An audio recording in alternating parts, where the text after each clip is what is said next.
Good morning, everybody. This is so cool.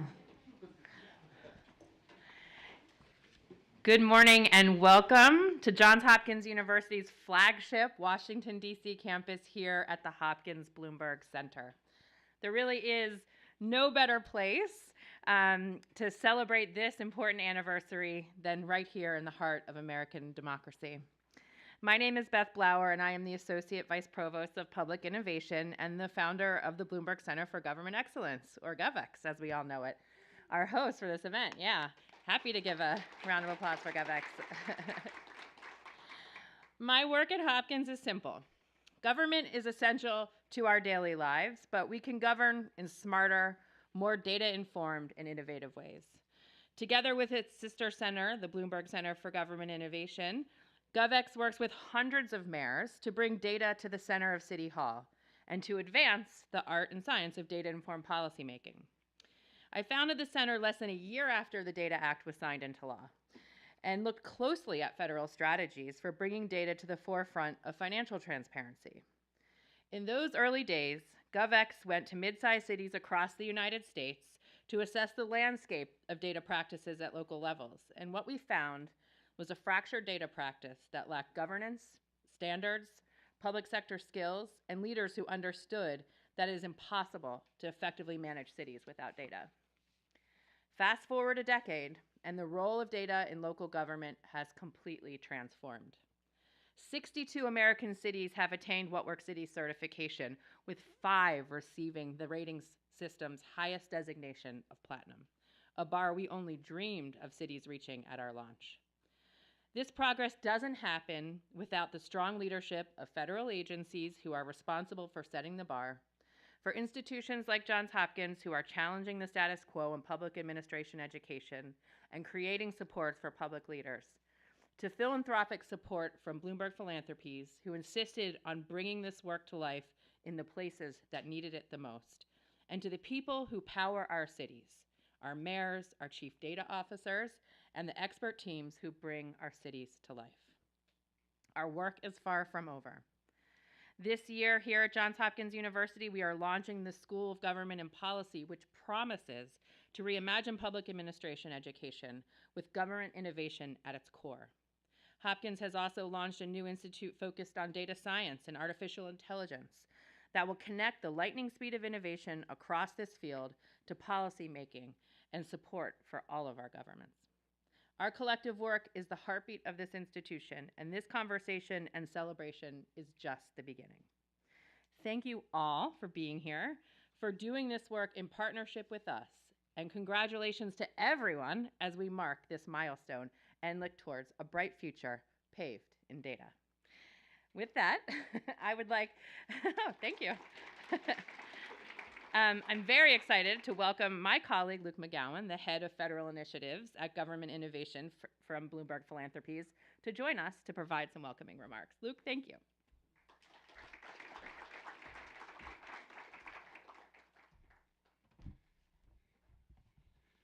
All right.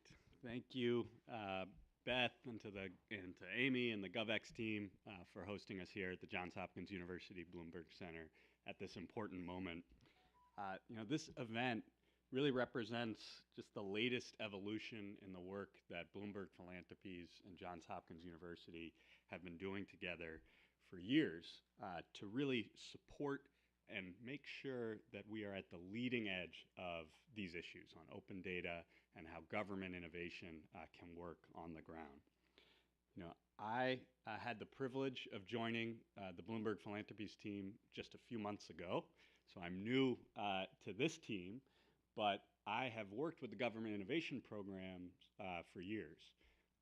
Like many of the folks in this room, I had the opportunity to serve in local government. I ran a city agency in Burlington, Vermont, and I remember clearly those first few months of the pandemic where there was a crush of information, but a real lack of useful, actionable information, especially at the local level.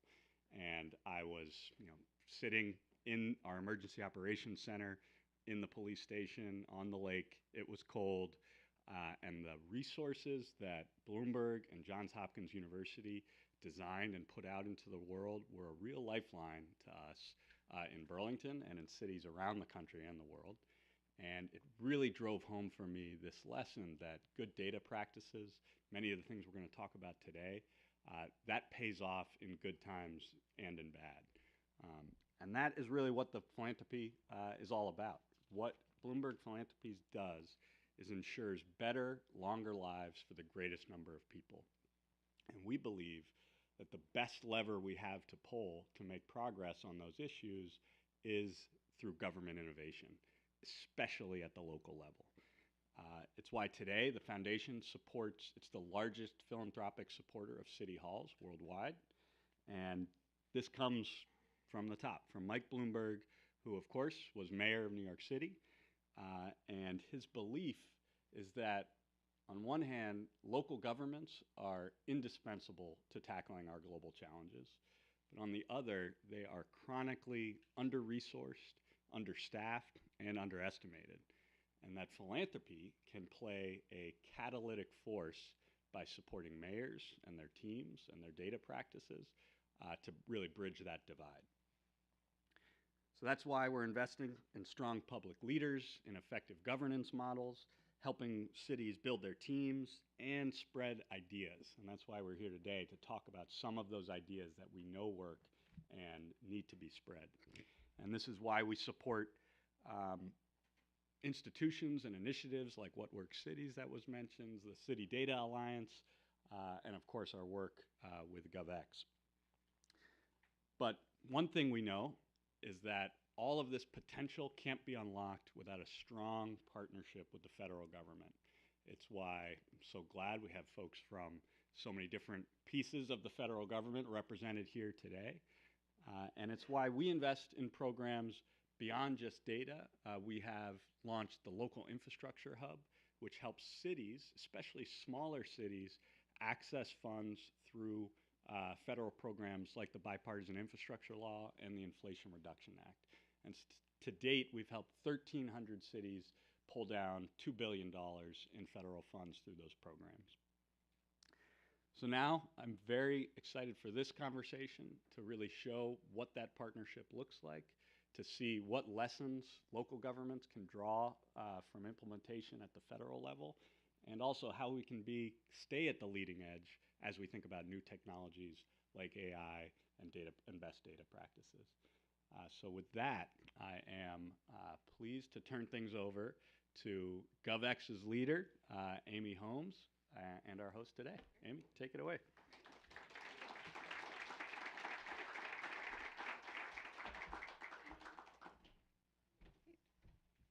Great. Good morning, everyone. It's so good to see you all here today. So many friends from the past, from the federal community, and all of we were lucky to have so many representation from chief data officers from the cities that we work with.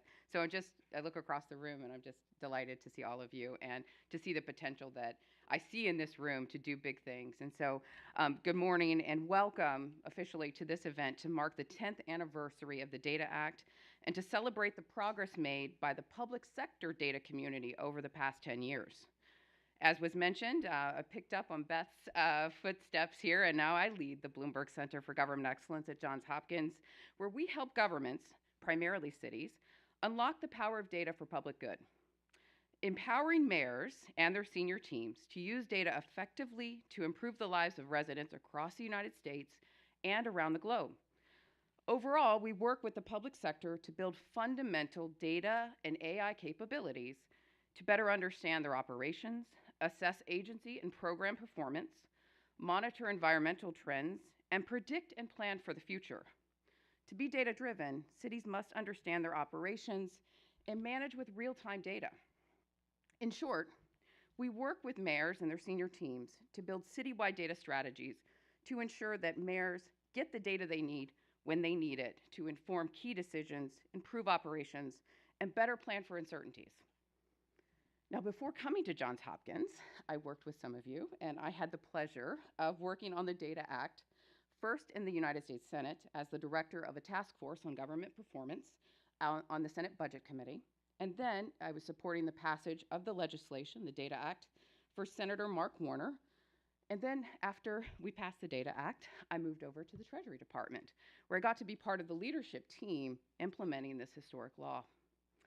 Since 2011, that's a long time ago, I have watched this Data Act grow from an idea to a robust movement across the globe, inspiring a new approach for linking financial data and unlocking the power of connected data for public benefit.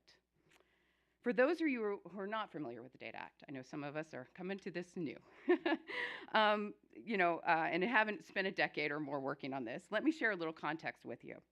The Data Act attempted to, and did, solve a fundamental problem in government.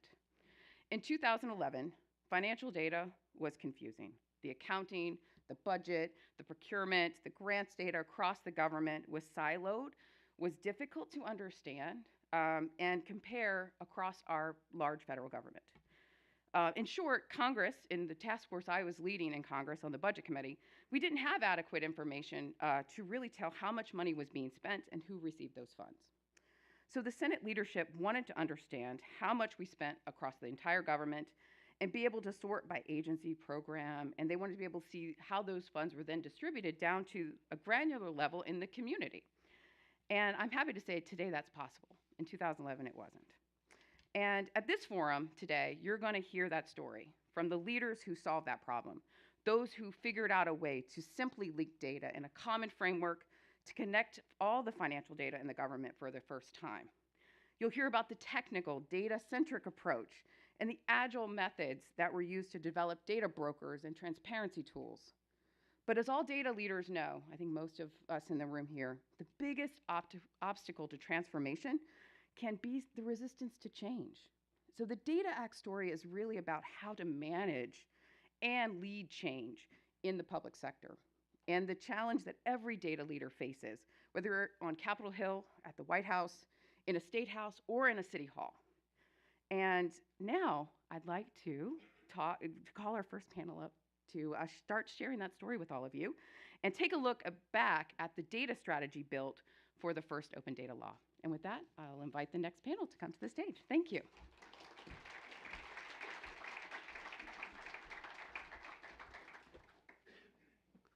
Morning, everybody. My name's Robert Shea, and I'm so proud and awed to be working with the Bloomberg Center and Amy to advance their cause. Amy invited me to moderate today's panel and to tell you a little bit about why. In the early 2000s, there was a whack job conservative senator named Tom Coburn from Oklahoma, and an equally whack job liberal senator from Illinois named Barack Obama, who were trying to advance legislation to require every financial transaction the federal government engaged in to be reported on the internet. Sounded insane. So my job, I was given the job of killing that bill. And so I brought an army of OMB experts. And if you could bottle arrogance, I think that we might have been able to sell that. Because the grants community, the contracts community, the loans community all asserted that every bit of data you could possibly want in these arenas was already publicly available and searchable to anybody who had an engineering degree from MIT. And so that led to the inevitable enactment of this requirement that OMB stand up a website on which you could search this information. And so with no money, and my colleague Adam Hughes is here, he was one of these napping annoyances driving this legislation, and now happens to be one of my best friends, but it's how this community works.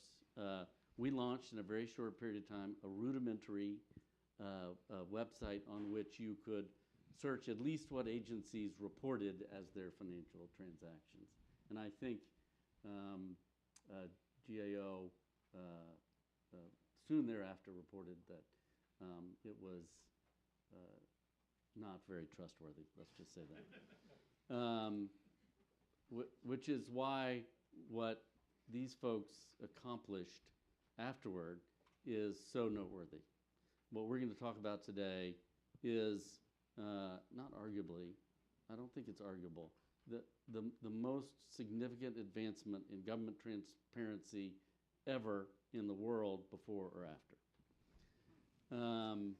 Wow. I walked in with Michelle Sager from GAO. That's not auditable, okay, that statement. Before, I'll stop droning on after I introduce our panelists. So Ed DeSev is here. He's the coordinator of the Agile Government Center at the National Academy of Public Administration and the executive fellow at the IBM Center for the Business of Government. But he's got a storied career, federal, state, local governments in the commercial sector. Most notably, pertinent for this conversation, is he led the Recovery Board. He led the effort under then Vice President Biden to track, ensure and track implementation of the Recovery Act. And that transparency is credited with the success of the Recovery Act and its minimal waste, fraud, and abuse. Yeah. He told me to play that up, so no, I'm kidding. So, but that sort of set the foundation of what could be. And then with the enactment of the Data Act, Christina Ho stepped in and set the vision. Christina is currently a board member of the Public Company Accounting Oversight Board, but prior to that was Vice President of Government Analytics and Innovation at Elder Research. She was controller and interim CFO at the University of Maryland, College Park, but also held a number of senior roles at the Treasury Department, including Deputy Assistant Secretary for the Office of Accounting Policy and Financial Transparency. But you really set the vision for the Data Act and drove its successful implementation. You tried to contradict me earlier, but that you did that. It's good to be here. You can't really argue with me. Okay. Caitlin Devine advocated for the Data Act before it was even enacted, and later served as product owner for the implementation of USAspending.gov while working at 18F, a digital consultancy inside GSA. And after launch, you oversaw data operations for Medicaid claims at CMS and currently is the Chief Data Officer for the HHS Office of the Inspector General.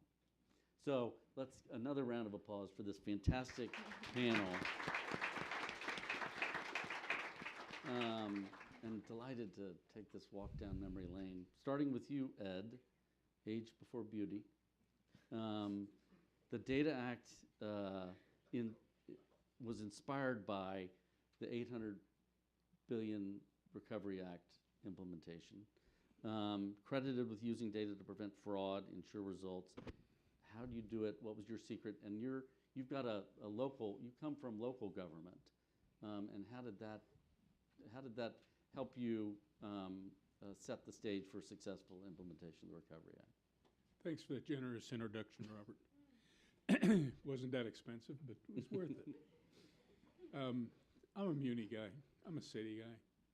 My first job that didn't involve having a shovel was with the Model Cities program in Fresno, California in 1968. How about that? And I went from there to the city of Philadelphia, where I started as an analyst, worked my way up to budget director, had a big fight with my mayor, and had to leave. I came back 4 years later, and the deficit that I had predicted was, in fact, destroying the city's financial reputation. We were almost out of cash. We were illiquid. We didn't have any cash. It wasn't just budget. We couldn't make payroll. And so I came in as finance director and tried to straighten it out, and ultimately did straighten it out. But my heart and soul are in those years, the years I spent learning how to collaborate with people, learning the lessons of the importance of having the best information. That I always prided myself. When I went into a meeting, I had better information than anybody else did. Why? Because all the computers were in my office. And they were. I had two 360-65s back to back. For some reason, the finance office in Philadelphia was the source of all computing power. And I decided who could get a computer and who couldn't. It's a lot of power in that. But growing up in that kind of an environment in a city, and then the ultimate city story in my career was when I was at OMB as the controller and deputy director. I was able to work with my good friend Tony Williams to try to bring DC back. DC was almost illiquid. Mayor Marion Barry, for all his intelligence, and he's a very smart guy, was a very smart guy, decided he was going to run the city his own way, and that didn't involve being fiscally responsible. And he did it. He ran both his own way and in an unresponsible way. So Tony and I were able to put together something called the Financial Responsibility and Management Assistance Act, which was a collegial framework between the federal government, including Congress, and Washington, D.C., to try to lift some of the burdens from Washington, D.C., and have the federal government assume some of those, but also put in a very significantly strict way of doing finances that was heavily data-based. We put in procedures where procurement was actually understood. It wasn't just, well, how's that working? Financial data was reported on a monthly basis instead of an annual basis. Performance information was gained, and this is all Tony's work, was gained from departments on a continuing basis. So that was really a highlight of my career. I had done it once before in Philadelphia and then doing it again in our nation's capital. And I learned from that. I learned from that number one, collaboration is the single most important thing that a leader can do. My title at NAPA right now is coordinator of the Agile Government Center. When I was asked by Ron Klain, who was then the chief of staff to Vice President Biden, to come and see the vice president, I was sitting and teaching at the University of Pennsylvania. I said, oh, love to see Joe. How about next week? Ron said, no, tomorrow at 11. I said, oh, okay. So it was February. I put my wool suit on, my good wool suit, and got on Amtrak, came down here, got there 10 minutes early to the vice president's office, and of course he was on Biden time. And Biden time is about 15 to 20 minutes late because he shakes everybody's hand. And so I sat in front of his fireplace in my wool suit, sweating profusely, having no idea. I'd read the American Recovery and Reinvestment Act on the way down on the train, having no idea what he wanted me for. He walks in, he takes his jacket off. Of course, he can do that, I can't. And so I continue to sweat. He says, Eddie, I need a CEO for this new thing. I need a leader, somebody ready to come in and kick ass, take names. So, Mr. Vice President, you ought to go to one of the other people, because there are 22 heads of agencies who think they're the CEO of their agency. And they're not going to be very happy if somebody from the White House comes in and says, it's going to work this way, and you're going to sit over there, and I want this from you. He said, yeah, okay. And he proceeded to tell me about the job. He said, yeah, I need a CEO.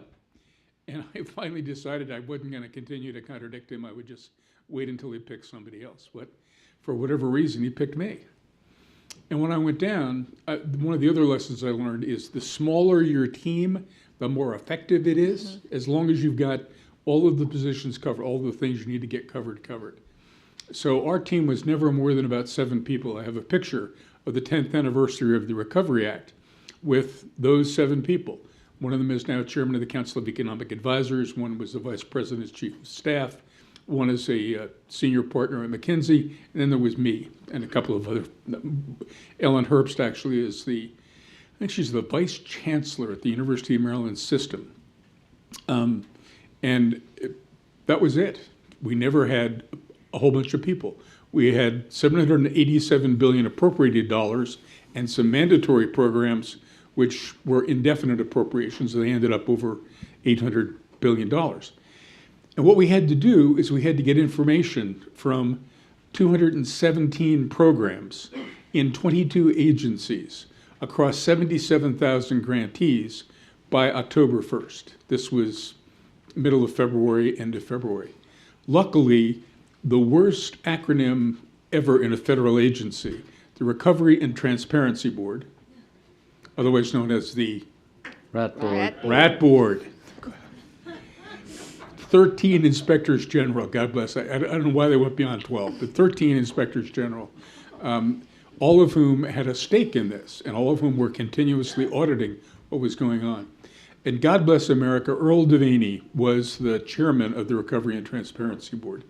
And Earl had all the money. I had no money. I had to go beg at OMB, which is always fun. Earl had all the money. He had $50 million. And the first thing he did was he went to his friends at EPA, and they were his friends, and said, "You got any systems that I could use?" And he borrowed a system. He didn't build a system. He didn't make the mistake that the people in Obamacare made, the Affordable Care Act, in trying to build a new system from scratch. He took one that was working, and then we structured the data elements that were necessary in that system to be able to report out in October on what was going on in 77,000 grantees in neighborhoods all over America. He designed the system so that no agency could touch it. The data did not go through HHS, it did not go through the Department of Transportation, it went straight to the Rat Board. In fact, he wasn't going to let us in the White House look at the data until it was published. We allowed as how if he would have someone come over with the data, literally bring it to us, that we would lock it up somehow and take the summary data from 77,000 grantees and check it to make sure that we could do some data cleansing on it, because the Rat Board was getting raw data and they didn't have enough people to do the cleansing. So the data came in, and we found the dirty dozen. We found 12 or 15 programs that were just weird and wildly out of line, and we didn't report those. The rest of it was immediately reported. How is it reported? It's reported in transparent ways on a website where you could go in and type in the zip code of your particular location, your neighborhood, and out came the information on a screen, on a map, about where the projects were, how much money had been allocated to that project overall, how much had been obligated, if you will, how much had been expended, how many jobs had been created, and who was actually doing the work, the name of the people that were doing the work. It was astounding. I didn't create this. Earl and the Rat Board created the data visualization on a geographic basis. It was an astounding thing. We then used that with a few blips. So one day somebody said, "Ed, Stephen Colbert's on 2. Stephen Colbert's office is on 2. I said, "I don't think that's good." Is he holding? They informed me that he was going to be talking about the Recovery Act that evening, and I might want to watch the show. So Colbert starts in. We made a mistake when we had put the data field congressional district in as one to be entered. I'm going to embarrass somebody. Beth, what congressional district are you in? I have no idea. Yeah, no idea, right. So what a lot of people did was they faked the data. So they put like Connecticut 43. Well, there aren't 43 congressional districts in Connecticut. And so Colbert starts in, and we've got this data. This data is no good. In fact, the guy who's running this program is named Deceive. He didn't put my picture up, and I was looking particularly bilious, like, what are those? I was able to, the next day, try to sort that out at the National Press Club in a speech I gave, calling him Stephen Colbert. But the point of the story was we had data glitches. We then fixed them. We took the congressional district off the self-reported information and simply used the zip code to provide information to Congress. It was duh. But people had more trust in what was going on in that circumstance.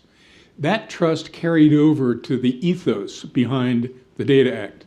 The Data Act was a place where you could demonstrate what was going on, how it was working. One of the other data elements we had was weekly financial reporting. What? Federal government, 2008, weekly financial reporting? Yeah, we got obligations and outlays for over 200 programs every week, and we had bi-weekly meetings with the senior responsible officials in the 22 departments to talk about how they were doing. The vice president, at least once a month and sometimes twice a month, called a cabinet meeting And he would say to the cabinet member, you know what? Your lust isn't going forward. Leaking underground storage tanks. You're not getting enough money out for leaking underground storage tanks. And, of course, we fed him the data right from the system. But he loved doing that. He loved kind of putting people on the spot. And they didn't love what they had to do, because what they had to do was actually increase their pace of spending. We were on target to spend 75% of the money within 18 months. So over $500 billion had to be outlaid, not just obligated, but boom, out the door. And so the pace of spending was furious along the way. But because we had the weekly financial reporting, because we had the biweekly meetings, because we had monthly meetings with mayors and governors, at which we talked about data. We talked about how they were doing. And the vice president might say, Gov, sewers are not getting done out there. We have to take some money away from you. You better get your sewers going. That was the kind of conversation. But he would also ask, how are we doing? It sounded like Ed Koch, the former mayor of New York. How are we doing? Are we doing what you need along the way? And we had created networks of governors, networks of mayors, networks of local officials in order to be able to get this performance information from them and get other financial information and regulatory information to them. There were glitches along the way. We created a report in the Department of Energy that was unintelligible, and the governors went nuts, absolutely went nuts. We can't do that. So we called in the governors, and in a day, with senior responsible individuals, we changed the nature of that data collection effort so that it was compatible with what the governors could do. So a continual focus on data, continual focus on collaboration, continual focus on speed, continual focus as well as we could on accuracy. People said at the beginning of the Recovery and Transparency, the American Recovery and Reinvestment Act, that there would be 5%, a 5% rule on fraud, so that $40 billion would be wasted. Now, who's here from GAO? There they are. Oh, there they are. Okay. At the end of the act, and this is the end of my little talk. At the end of the act, that's what I'm supposed to do, right? Yeah, sure. Okay. Yeah, whatever you say. Whatever you say. At the end of the act, GAO did a report. Stan Zerwinski was the guy who did it, and the report said, "We have no findings." I picked up the phone and called Gene Dodaro, who I know pretty well, and said, "Gene, you can't do this to me. There got to be something wrong with this thing." He said, "Ed," he said, "Stan didn't find anything that he felt was important." And that doesn't mean that there wasn't fraud. It meant that the Recovery and Transparency Board was on top of it, using geospatial data again to see where there were Medicaid hotspots. A town of 10,000 people where they're getting an enormous number of Medicaid claims because they're fraudulent. So the data was used to prevent fraud. It was used to inform the vice president. It was used through networks in order to get the money out, and it was used to help us manage the program. As Amy will tell you, I don't know where she went. Is Amy? Right there in the back. Oh, there she is. By the menacing As clock. Amy will tell you, the lessons learned in the Recovery Act, and again, Earl Devaney and the Recovery and Transparency Board deserve an enormous amount of the credit. I take it, but they deserve it. We were able to be successful, and I think serve as a model for the legislation that's out there now in terms of the response to COVID. We created more than 8 million jobs during the period after you did all the assessment, and I'll stop there. Great. Robert? Thank you, sir. Sorry. Great foundation. Now to actually implementing this new law, you're credited, Christina, with defining the vision for its implementation, a data-centric vision.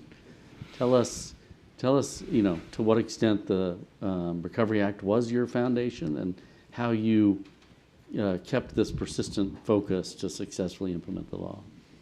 Thank you, and I'm so happy to be here because it's really nice to be able to reflect on, and I can't believe it's been 10 years, and at the time it was really hard, felt like forever.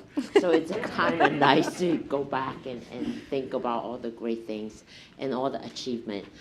So the data required the federal agencies to standardize and publish all of the spending data, and at the time it was nearly 4 trillion, and I know it's a lot more now.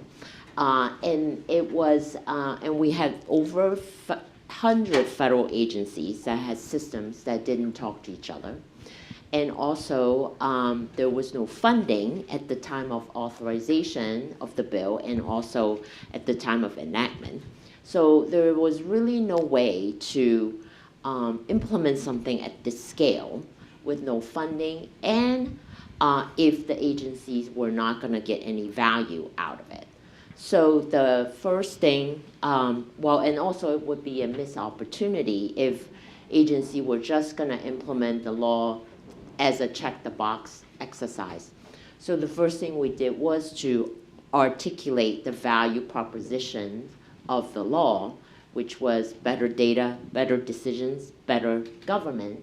And we persuaded the agency that they needed to implement this law to not just comply with the law, but to also use it internally to improve their decision making.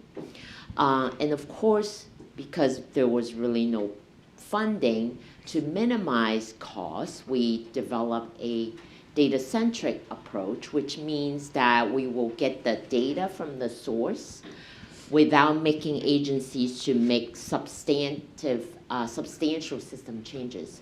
We essentially ask them to provide a flat file. So we give them, we develop the data standard, and then we ask them to provide data in CSV format. So of course, federal agencies still had legacy system and things like that. So that took away the burden that they would have to have, upgrade major system. And then we also asked them to submit the data to the central broker, which I know Kaylin will probably talk more about that, for validation purpose. And then the program management office also developed tools to help the agency to implement. And one of the tools was the data implementation playbook, and I printed it out like from the website. It's still on the federal the GitHub site. And so to really work with the agency along the way, I really agree with Ed what he said about collaboration. I was not the most collaborative person all the time, but I really think it was truly important. Really my team, Amy and Renata and Caitlin, they were very collaborative. So the data broker was, we had the first version of the data broker a year before the statutory deadline. And so allow the agency to continue to submit the data along the way and test with us. It helps us to improve the broker. It helped them to improve their submission. So by the time the statutory deadline come along and we had to launch, it was really, agency have already had time to submit their data for months. And so there was no surprises, which I think that was a huge success. Great. So, Caitlin, if Ed was the inspiration and Christina set the vision, I'm told you actually did all the work. You drove implementation using agile principles, and just tell us how important it was to bring your expertise, those principles, and give us some distinction between what a traditional implementation would have looked like versus an agile one.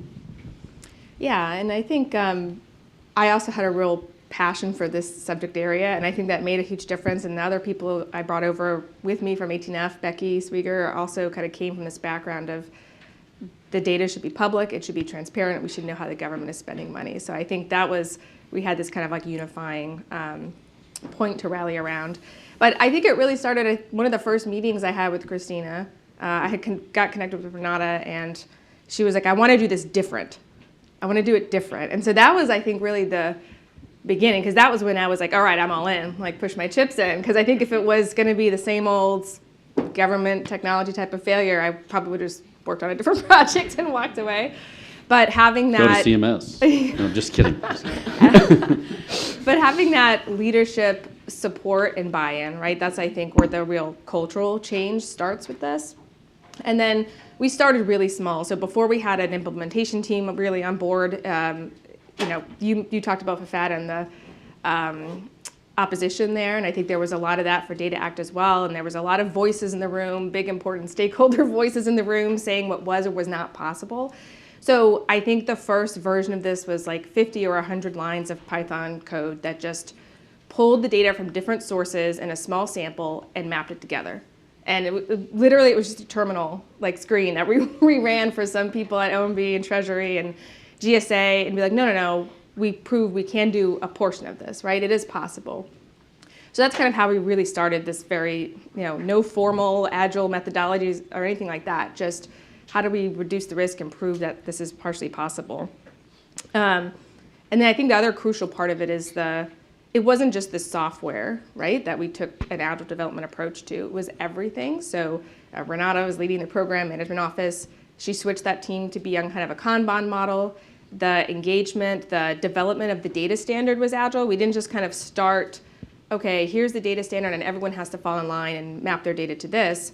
We had these lab sessions with all these staff members from the CFO offices across the different agencies, sat next in this computer lab at Treasury, sat next to them while they brought their own financial data on a USB stick and tried to, take an excerpt from their financial system and map it to the data standard. And we did that multiple times. And, we learned probably the most valuable 3 hours over a few weeks that we ever spent on the project, because we learned so much about what wasn't going to work for agencies, things that were extremely high value, things that we had to get right. And then we were able to incorporate that in the development as we went along. And I think the other thing is to really just embrace the idea and optimize our team for change, right? So going into that, there was a lot we didn't know about how it was going to work. And so you have to start with that mindset. And I think that's, if you contrast it with something else like Waterfall, that's when you're coming from a really well-known space. There's very few unknowns. You know how it has to work, or it can only work a certain way. But this had never been done before. So we knew that there was going to be a lot we had to learn and incorporate on the way. And so really just setting our team up for that from the beginning, doesn't matter what framework you use. There's no agile rules. You have to know what parts are going to work for your team and are going to enable you to make those changes and continuously incorporate them. When we brought our contract team on, there was a lot of fear of, well, we can't roll out a partial version of this because then we'll have to rework it later. Yeah, of course. That's how you develop software. You're going to have to be constantly reworking it forever. And I think Drew will remember this. It was maybe my first week as product owner, and they came in and were like, well, we can't demo this. We can't demo what we've done so far because there's no user interface. I'm like, that's fine. I'm an engineer. Put it up on the screen. And so that first demo was, again, a terminal screen running some script. But it just set that tone, I think, for we're not going to talk about it and we're not going to spend all this time documenting what will happen. We're going to do it and we're going to show our work. If it's not very good, we'll refine it and make it better. But that's going to be the culture of this team going forward. And like I said, it wasn't just the software, it was the whole team. We had a couple of key users at other CFO offices that were really engaged. Every 2 weeks, they'd test something, they'd call me up, tell me what they did or didn't like about it, and what changes they'd like to see. So we had some people who were really bought in. And my favorite line, though, is Tim Gribben. We made a video about the Data Act. And he's in the video saying, I don't really like Agile. But the way the Data Act team did it was pretty good. And I carry that forward with me to this day. So. I can't believe he said that on the video. Yeah. It's still up. It's still Okay, roll the tape. So Caitlin, do you have a story like Ed's about the congressional district? Was there a specific milestone during which you stumbled and had to restart? Yeah, we had a couple of different teams. We did have an earlier contract team that I think at one point this person screamed in my face that the data broker was never going to be built in Python. So around Data Act, there was a lot of like industry pressure, I guess. to use So this. far, all the talk about collaboration has been really genial, but this is real. This is real. Yeah.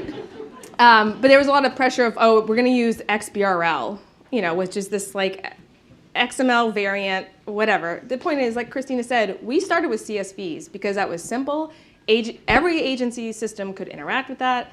And a lot of people, I think, thought that was just too basic, right? Too basic to be successful. And there was a ton of just industry pressure. You have to do XBRL. It's not going to be compliant with the law. No. And nobody really knew what XBRL was at these agencies. And so I think once we really just said, we're not going to do that, that's not going to work for users, that helped. After we launched, we had a big, I remember there being a bunch of bad press about not scaling some of the spending per capita on the map. Right, so it would just look like the most populous states are spending the most money, which is true, but like, it was one of those things where like, okay, we've just got to get this launch out there for USA spending. It's got to launch on this day. That is a refinement that's just not absolutely critical, so we're going to put it in the backlog. And then we got all this like negative social media press about it, but then we fixed it a few weeks later and it was fine, and it's still considered very successful. So, you got to like not sweat the small stuff, I guess. Those are great examples. So, how many people screamed in your face, Christina? No. I have a good story about that. Tell us about how you collaborated with this complex ecosystem. How did you bring everyone together? Yeah, I learned a painful lesson from the first refresh of the USA spending, and I still have scar from that. And because we did not get do any outreach to stakeholders and the data users, and it was not pretty, to put it mildly, and I was not going to repeat that mistake. So for Data Act, we were very focused on users and also stakeholders, and we had a very robust outreach strategy. Really, all the credit goes to Amy, and we had monthly meetings with the stakeholders. We built this product, in the open, which means the code were on GitHub, people can look at it. We also had the beta website 2 years prior to the statutory deadline, soliciting feedback from the public so that we could continue to improve. And I think the whole process really just, this openness to allow, not just that we're implementing a transparency law and putting out all the data, but the process of implementing it was transparent. So I think that really worked out very well. We engaged all the stakeholders along the way, and we would not have been able to be successful without those people's support. So I do remember that there was a quote I read on Facebook at some point. It says, and this is really to what Ed said about collaboration. It says, if you want to go fast, go alone. If you want to go far, go together. And I think I reflected on my leadership after I left Treasury, and I felt like at times I wanted to go fast because of the pressure for the deadline and all that.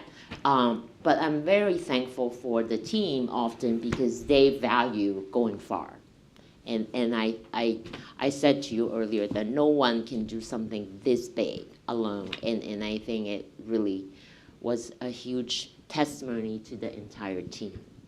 It's a beautiful sentiment to apply to such a nerdy subject. I'm good like that. Do you all, I recall when we first launched usaspending.gov, the most searched term was procurement of shredding machines. So this was the left wing trying to show that the Bush administration was trying to hide something. This was their data point. But there wasn't a lot of usage. Can you talk about the use of the data? Did you see increased usage over time, and what did that look like? Any of you? Yeah, well, I can tell you that when I went to, so one of the product that we developed as part of the beta was this data lab, and was to sort of stimulate the use of the data, because a lot of time the federal spending is sort of a nerdy and specialized area, so not everybody understands. So the team actually built these, they just seeded these visualization to show what it can do to get people interested and start thinking about how else they could use it. And I know now that many people consume the USA spending data now. At the time, I know a lot of the procurement consulting data product, they use that. And then I know that, the pandemic, the Prague board, they did a lot of work because they were able to take all of our data through the API. When I was at University of Maryland, I used the data because we get a lot of research grant from. So there's many use, but it requires education about what it is, and because the federal spending sort of ecosystem is really big and kind of not, known by average citizens. So that's my perspective. Oh, well, let's conclude us, because our next speaker is here. Ed, with you lead the Agile Government Center, and we talked a lot about how those principles helped your various projects be successful. How are you working to apply this more broadly across the government? First of all, I'm glad you all call it Agile and not Agile. I think Agile sounds a little British and don't like it. What we're trying to say at the Agile Government Center is that the principles... It's agile. It's agile. The principles of Agile can be applied at the project level, the program level, and the entire whole of an organization level. I wrote some words down before we started, and I'm going to start with the first one. There are only 6 words. Motivation. You talked about the need for motivation. You got to want to really do this. You got to put your heart and soul into it. So Agile has to start with the idea that you are motivated to do things. You're motivated to change your mindset. Carol Dweck, a professor at Stanford, talks about going from a fixed mindset to a growth mindset. In Agile, you have to have a growth mindset. But you have to be guided by a set of principles. And there has to be a framework for those principles to actually do things, to implement things, to have leadership exercise mission and vision using evidence and metrics to guide what's going on, to collaborate with the public and to have customers as part of the conversation. I'm reading my Agile Government Framework, by the way, which you're all going to get. I couldn't use slides today, so you're going to get my propaganda as it comes in. You collaborate in networks and using small integrated teams in order to do the work in a rapid way. Speed is important, but there has to be persistent iteration. It says so right here, persistent iteration.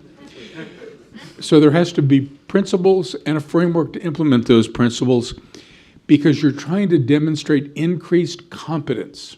Why increased competence? Because you want to try to improve trust in government. The purpose of Agile, especially Agile organizations, is to increase competence while respecting and promoting values such as integrity, transparency, inclusion along the way. That's what Agile Government is all about. And I'm going to try to enlist all of you in being part of a movement toward Agile Government. And you don't have to do anything other than read there'll only be 3 or 4 pages. There'll be slides that look like this. They'll be in PowerPoint. And we're ready, we stand ready at the National Academy of Public Administration to work with anybody who wants to begin promoting Agile ways of doing things. We think that if you have the motivation, change your mindset, look at the Agile Government principles, apply the integrated framework in order to produce a more competent organization, the trust will improve. I just read a report yesterday. For those of you who don't do it, it's worth subscribing to the Mandarin. The Mandarin is an Australian publication that comes out every day. It's kind of like GovExec for Australia. And you get to kind of look at what they're doing and what we're doing. BCG just finished a study. I'm not trying to promote BCG. They just finished a study for the government of Australia, which increased its overall trust in its citizens in a relatively brief period of time from roughly 60% to over 70% by demonstrating continued competence, according to BCG. We think that's possible in the federal government here, and it's also possible within your own local governments. Local governments are now more trusted than the federal government. Part of the problem at trust, we just had Gallup come in and do a dog and pony show for us. Part of the problem in the federal government is the political nature of the antics that you see every day in the federal government. But part of it is that customers don't have a good experience with service delivery. And as a result, they're not willing to trust the agency that provided that. VA demonstrated that some years ago. Robert, with 2 minutes left, I turn it back to you. All right. So thank you so much to all of you. It's Public Sector Recognition Week, so it's a very good opportunity to hear what you've accomplished and to thank you and congratulate you for all of that. Thanks for being with us today. Thank you.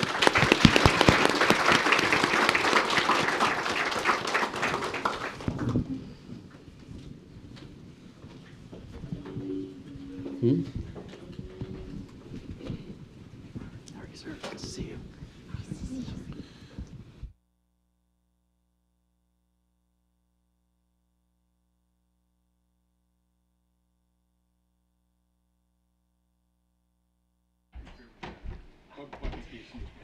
Great. Well, thank you to our great panel. What a great recap of the amazing story behind the Data Act. And now it's my here to introduce our next distinguished speaker, Senator Mark Warner of Virginia. Senator Warner was elected to the U.S. Senate in November 2008 and re-elected to a third term in November 2020. He serves as the chairman of the Select Committee on Intelligence. He is a member of the Senate Finance, Banking, Budget, and Rules Committees. And during his time in the Senate, Senator Warner has established himself as a bipartisan leader who works across the aisle to accomplish real solutions for Virginians. He has served as a key author and negotiator of several pieces of critical legislation aimed at rebuilding our nation's infrastructure, protecting national security, rebounding from the COVID crisis, and investing in underserved and underbanked communities.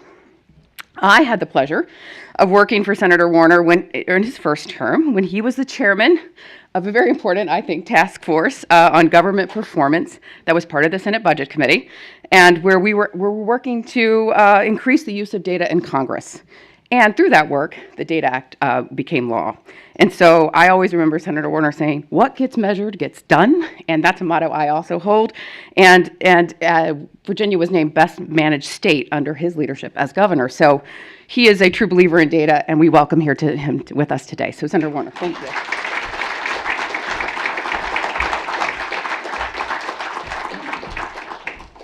Well, thank you, Amy. Thank you for that introduction. Good morning, everyone. Good morning. You know, it is great to be with a group of data nerds at 10 o'clock in the morning. It is kind of cool.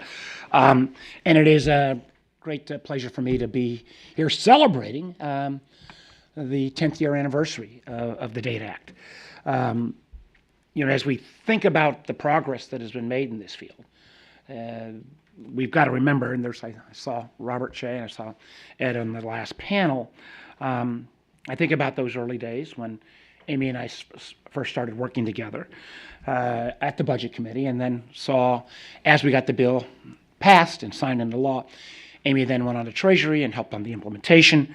And I don't think, as we look back over this past decade, in terms of bringing greater transparency, there's no one that has had more fingers on everything involved than Amy. So Amy, thank you as well for your great work. And I asked Amy, like, how many other electeds, I know we've got the mayor of Chattanooga here, or how many other has-been electeds, because some of the has-beens were the people who were involved in all this stuff. But yeah, if we go back those 10 years, and I think about, it was Rob Portman and I, my good friend, and Darrell Issa, and who still, and he and I are still talking about what may be the next iteration, and Elijah Cummings. And as Amy mentioned, here I was relatively brand new member of the Senate, new member of the Budget Committee, had just come away from being governor of Virginia, where we had put some points on the board in transparency and better delivery. Was very proud of that best managed state recognition. But it was baffling to me, even though I'd been a governor and worked on Capitol Hill as a kid, how little understanding policymakers had about the federal budget. How we had all these stovepiped accounts, how in some categories things were recognized as a cost, they were otherwise recognized as a grant, and they may be the same program. It made no sense, and there was absolutely very, very little transparency. Now, everybody in this room, as the kind of data folks as we all are, we were seeing about $900 billion in direct assistance data misreported on the USA spending. Obviously, lack of transparency and an incomplete and thoroughly confusing process of financial reporting. And the taxpayers had no reliable or consistent way to track how their money was being spent. Passage of the Data Act pushed us in a real way towards a more open and data-driven government. Now, I know in this room I'm preaching to the choir, and I think it is important that we realize passing any single bill isn't the end of this process. It is an ongoing process. So in addition to bringing a new level of transparency to our federal spending, the law's reforms also make government more accessible to grant applicants and recipients, as well as federal contractors, by streamlining and improving reporting interfaces. And I know we've got a lot of folks here from cities and counties around the country. That's terribly important in this process as well. Now, how do we go forward? Finding ways to continue to build on the progress under the Data Act is critical. Passing the law was that, again, just a huge initial step. And I remember all of the implementation battles. I will have to acknowledge, even though I'm a minor data nerd compared to some of you guys, I never had actually fully the number of times I mispronounced schema, and sometimes with very inappropriate other comments. A few times I won't go back on that, but those battles were, I think were important. And I think the foundational work is absolutely vital in moving us to a state where proactive, evidence-based decision-making is the norm and not the exception. Finding ways to further this effort has been something I have been involved in over the last number of years. In 2018, and by that point I was already on the Intel Committee and was starting to get a better understanding of geospatial activities, I worked with then Senator Hatch to pass into law the Geospatial Data Act into law, which endeavored to streamline and standardize the way the federal government manages vast quantities of geospatial data. And it developed additional performance reporting for agencies so that Congress could, again, better manage agencies' effectiveness. Latest efforts, at least out of my shop, came in 2022 when I led the Senate work on the Financial Data Transparency Act. As you know, the FDTA is designed to modernize how data is collected by our financial regulators, making it digitally accessible, consistent, and therefore more useful to the public and the agencies involved. The FDTA was the only financial services-related bill to pass the NDAA that year, and I continue to work to make sure it gets implemented correctly. But just like the Data Act, and this is one of the areas in a town where a lot of things are pretty partisan at this point, this topic is still broadly bipartisan. On the FDTA, I worked with Chairman McHenry from the House and my good friend Mike Crapo to get it done. Now, I hope we can keep that spirit going, and as we work again towards the common goals that all of us have in this room. The promise of the Data Act and these other efforts, however, has never been increased transparency just for the sake of transparency. The promise has always been in the utility of the data. What can policymakers do by making better informed, more robust, and having a more accurate assessment of our data? What can citizens and transparency advocates do armed with better insight into how their dollars are being spent? A big piece, I believe, of that puzzle is in advancing usability in terms of how we invest in our workforce.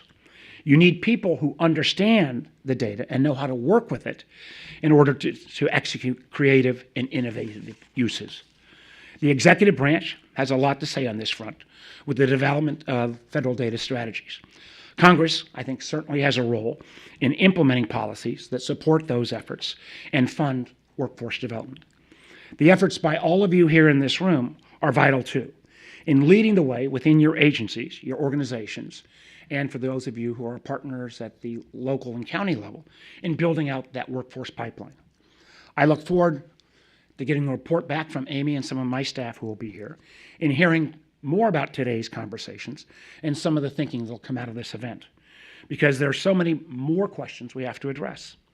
For example, I think, let me quickly add, I think I may have the distinction of being, at least in the Senate, the person who spent more time sitting with AI experts than anyone else.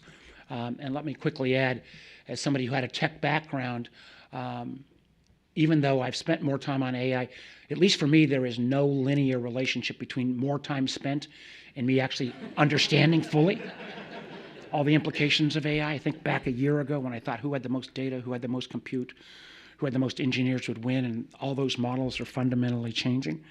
But boy, oh boy, if we can bring the power of AI to data governance and how AI can, frankly, make this data more usable, more understandable, and particularly as we think about the volumes, it could be extraordinarily transformative. And this will be the case in, I think, in most aspects of AI, but I can't think of a space where it will have more than how we use and manipulate our data. And then, I hate I'm not very good at formal remarks. Let me just go ahead and say, how we have transparency in a way that citizens can understand where their dollars are headed. I mean, many of you are state and local officials. I remember when I was a governor, we were so much further along, even 12 or 14 years ago, about transparency, better than the federal government.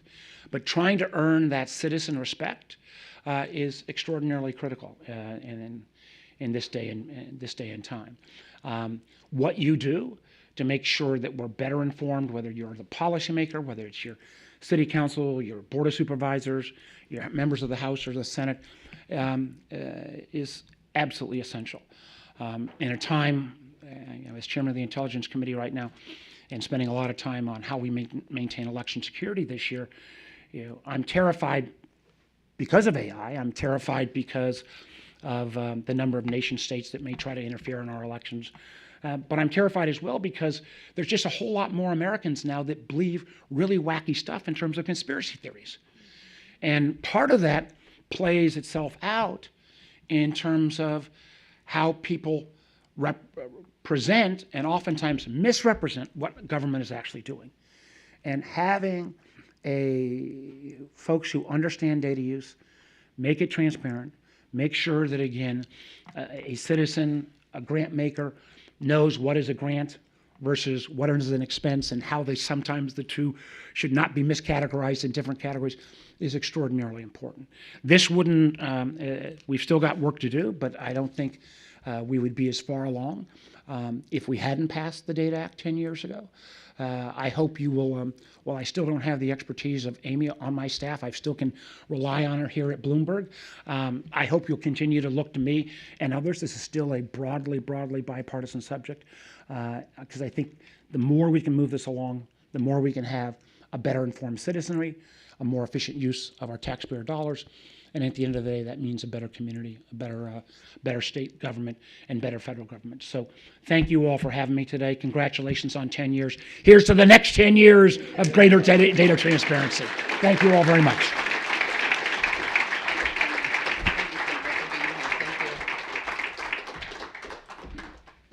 And now I got to go back and figure out if we're going to get an FAA built.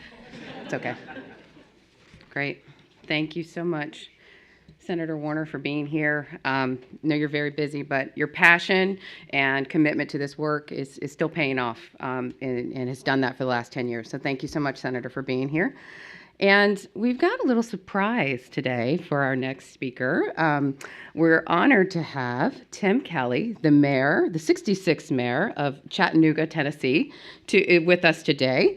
Mayor Kelly has been a leader in the data work that we do at Bloomberg Philanthropies, and one of our first mayors to participate in our City Data Alliance initiative. And so he's a tremendous leader doing amazing work in Chattanooga. And so I'm just delighted that the mayor could join us today and offer a few remarks to talk about the work he's leading to prepare his city to be more data-driven.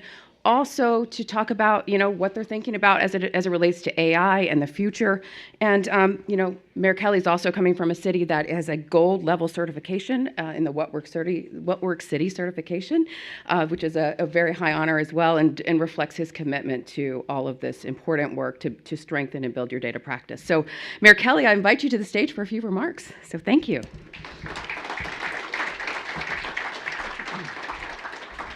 Thank you so much, and good morning, everybody. I will keep it brief because this is all ad-libbed, frankly. I don't have the curse of prepared remarks, but I am very passionate about this, and I'm happy to be here to celebrate the 10th anniversary of the Data Act with you because, again, I never ran for student council before becoming mayor. I was a business guy who was raised at the knee of an engineer with OCD. So I never had a chance as regarding the importance of data. He would always say to me, son, the key to happiness in life is to see the world as it is rather than as you wish it were. And that never left me. Coming into office with the advent and being a tech guy from my business background, I was never confused and was lucky. Tim Moreland is here with the head of our Innovation Delivery Performance is here with us this morning.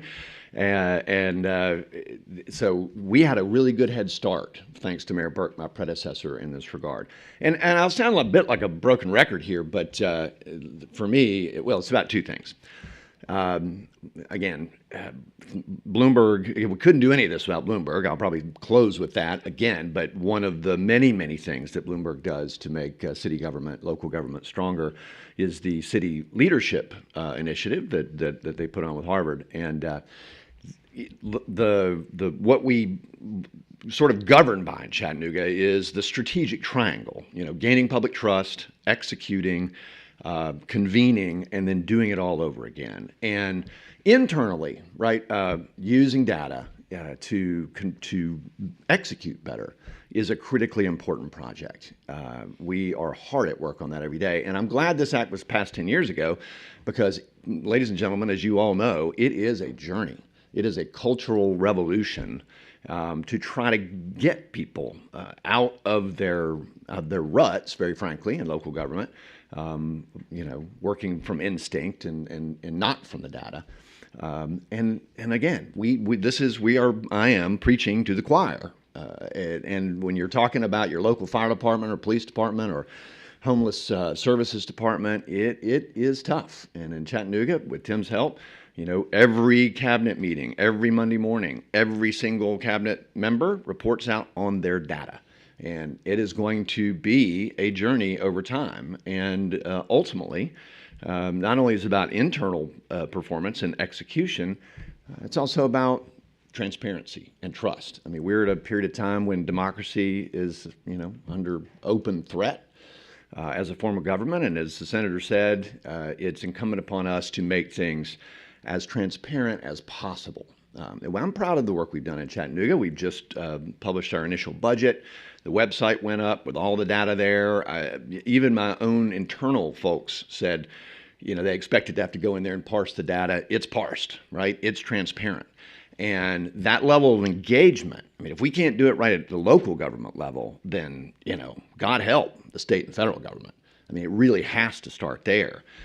So it's a hugely important project, and I will sort of pivot to the AI thing. I'm in town actually for a AI for National Competitiveness conference because it is a very big deal. And I spoke yesterday to a group about what we're up to in Chattanooga along these same lines.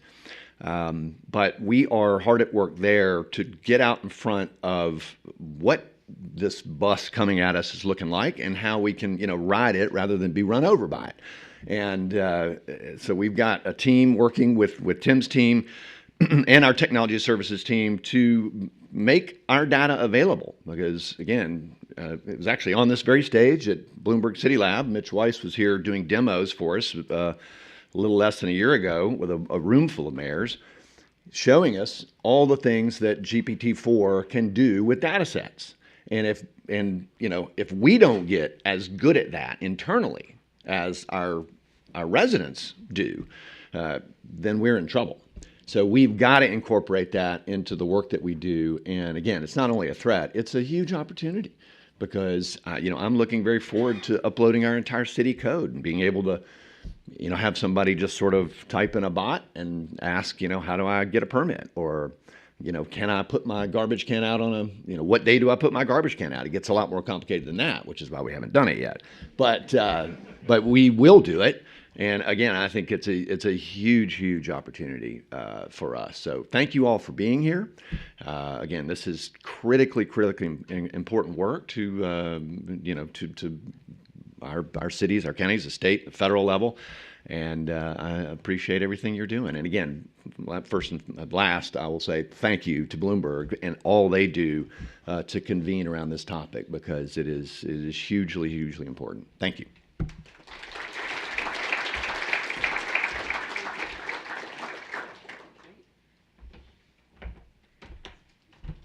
Great to hear from Mayor Kelly, and we're ready to start for our next panel, so we're going to get the stage reset a little bit, and I will begin introducing our next speaker as soon as they get us set up. And we're going to have one more look back on the Data Act, hearing some of the leadership lessons, and then we will have a quick break, and then we're going to come back for another discussion, our final discussion this morning, which is going to look at the future of the open data work in the age of AI. So with that, I'd like to invite Dave Lieberg to the stage, and we will begin the next part of our program.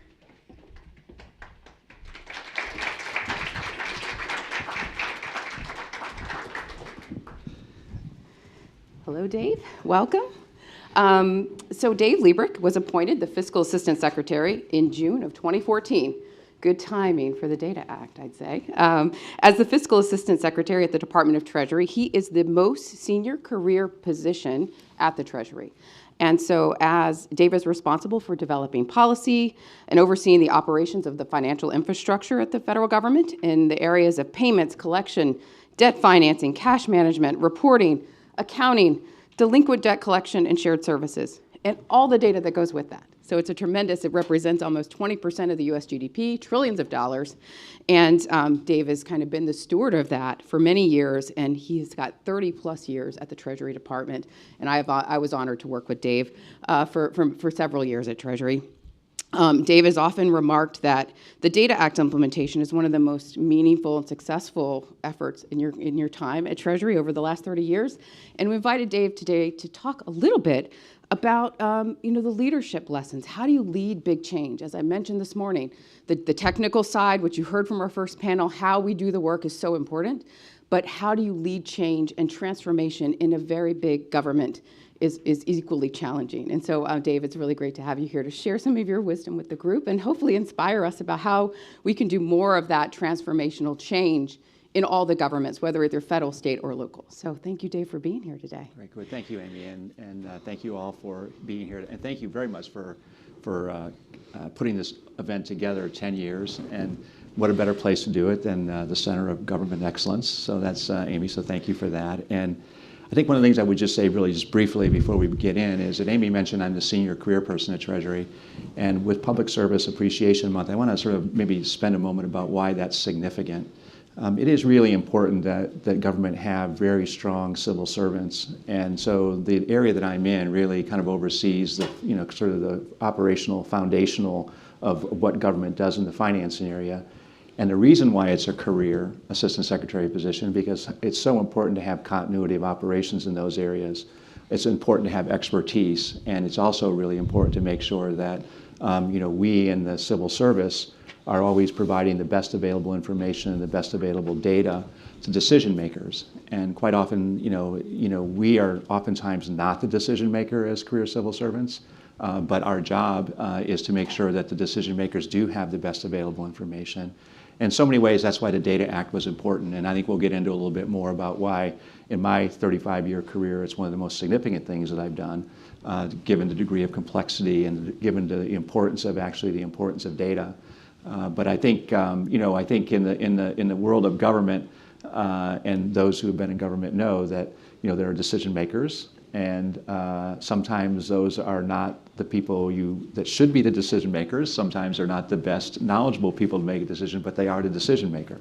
And so our job as civil servants is to make sure that they have that information to make the best available, to make the best decision they possibly can, the best options they have. That's great, Dave. Thank you. And so looking back, what do you think are like the most significant accomplishments of the Data Act over the last 10 years? Yeah, I think, any time that you're doing a government-wide initiative, it's going to be bound to be enormously complex. It's hard to move the largest enterprise in the world to do anything. And so, you have just, you have so many different systems, you have so many different sort of organizational cultures and the like. And so it's hard. And so you have to be very thoughtful, and you have to have a number of conditions in place in order to be successful. One of those things helps, and I'm glad to see we had Senator Warner here, and sort of telling you it's nice to have authority, right? So, it was, despite the fact that the Data Act didn't come with much of any funding, certainly not for the agencies, we were going to ask the agencies to do some very difficult things in terms of compiling data. And so having that authority, and it was given to the Secretary of the Treasury in consultation with OMB in many of these cases, was critical to that, because it's hard to go out to the agencies and sort of tell them, hey, we want you to do something differently, we haven't given you funding, and would you please do it? And quite frankly, many of them did do that, by the way, but it was always quite nice to have the authority there. I think also I would say is, I really give credit to sort of the architects, both on the congressional side, Amy and the team and others who sort of put the legislation together and were very thoughtful about what should be done. But also once that was done, quite frankly, I should mention that there were not a lot of people very enthusiastic about this legislation. Amy can probably speak to that. Even Treasury was not initially very enthusiastic about the legislation. I think once, though, that we got into it and we understood the position that we played, I think we got very enthusiastic and said, hey, we really need to take a leadership role here. And quite frankly, I think when Treasury decides it wants to do something, we tend to do things fairly well. And we really decided this was going to be an important commitment, and something that I certainly devoted a good deal of my time when I came to the Maine Treasury from the Bureau. But I also would want to give a lot of credit to the folks who sat down and really thought strategically about what we were trying to do to create the vision. So there was a white paper that was written very early on, and Christina Ho, who's here, I think spoke earlier, She did, yeah. Was really critical to that. And putting together a kind of really thinking through. And I would mention is that if you go back and look at the early papers, the early iterations, it wasn't exactly perfect. In fact, you kind of, some of our thinking evolved significantly, but that also comes to another key factor, the agile methodology, about being sort of thinking to yourself, a small group of people getting together and think, how do you make big change in government? It doesn't take lots of people, it is a small group of people. And that was a really dedicated, committed team of people who sat down and said, this is important, we really want to do it well. And putting that vision together, at any time when we wavered, we'd always go back to the vision and we'd say, hey, what were we trying to accomplish here? From that vision, we had very good project management in terms of looking at the work streams, the critically important work streams. And I think there were 4 or 5 of them at the time that we worked in a very disciplined way. I was always, I know Christina and Amy even would sort of laugh at me and say, I'd pull the chart out and say, well, how are we doing in this work stream? What more do we need to do? How do we be more disciplined in this work stream? And one of those work streams, which I think would be another thing which is very critical to success of a project like this, is outside stakeholders. We got a lot of criticism early on for sort of like, were you moving fast enough? Could you do it? That was good. I mean, quite frankly, it was actually quite good that we had a lot of the outside entities and interest groups were saying, you need to do this. Entities like GAO saying, this is important. Transparency groups saying, this is important. And so that was one of our work streams. How do you manage, sort of the outside stakeholders, and how do you make sure that you use that feedback and that, in some cases, criticism to actually drive government forward? For us, it was, very easy to kind of, go back to OMB and go back to the agencies and say, hey, we're getting criticized here. You don't want that. And, in the spirit of sort of Public Service Appreciation Month of, trust in government, in terms of like, none of us want to be in a situation where people don't trust what we're doing and are criticizing what government is doing. And this group felt this keenly about, we really did have a real important mission and obligation to give better transparency to the American public and to decision makers. And so we had sort of underneath that was, better data, better decisions, better government was something that we always fell back on as well and throughout the project about what was motivating us along the way. I know I had a great partner in Dave Mader at the OMB, and so when you're developing standards, it's hard it's not a good idea. Certainly in an agile world, it's not a good idea. It's just to sort of unilaterally develop a standard. And so we put together a number of, I think we had 53 elements was part of were in the thing. And so, sitting down and walking through, how do you define those 53 elements and the work that was done with the agencies to refine those definitions. But that standardization and those definitions were critical in terms of how you build your system, how the agencies are going to respond, what data you're collecting, what data you're not collecting, were really, really important. So I think we'll get maybe a little bit more about the importance of Agile in that, and because I do think it was a really critical element of the project. But then I'd finally say is that that outside interest is important, but I would also say the people, the small group of people, the dedicated group of people that we had working on it were really one of the critical success factors. Yeah, that's great.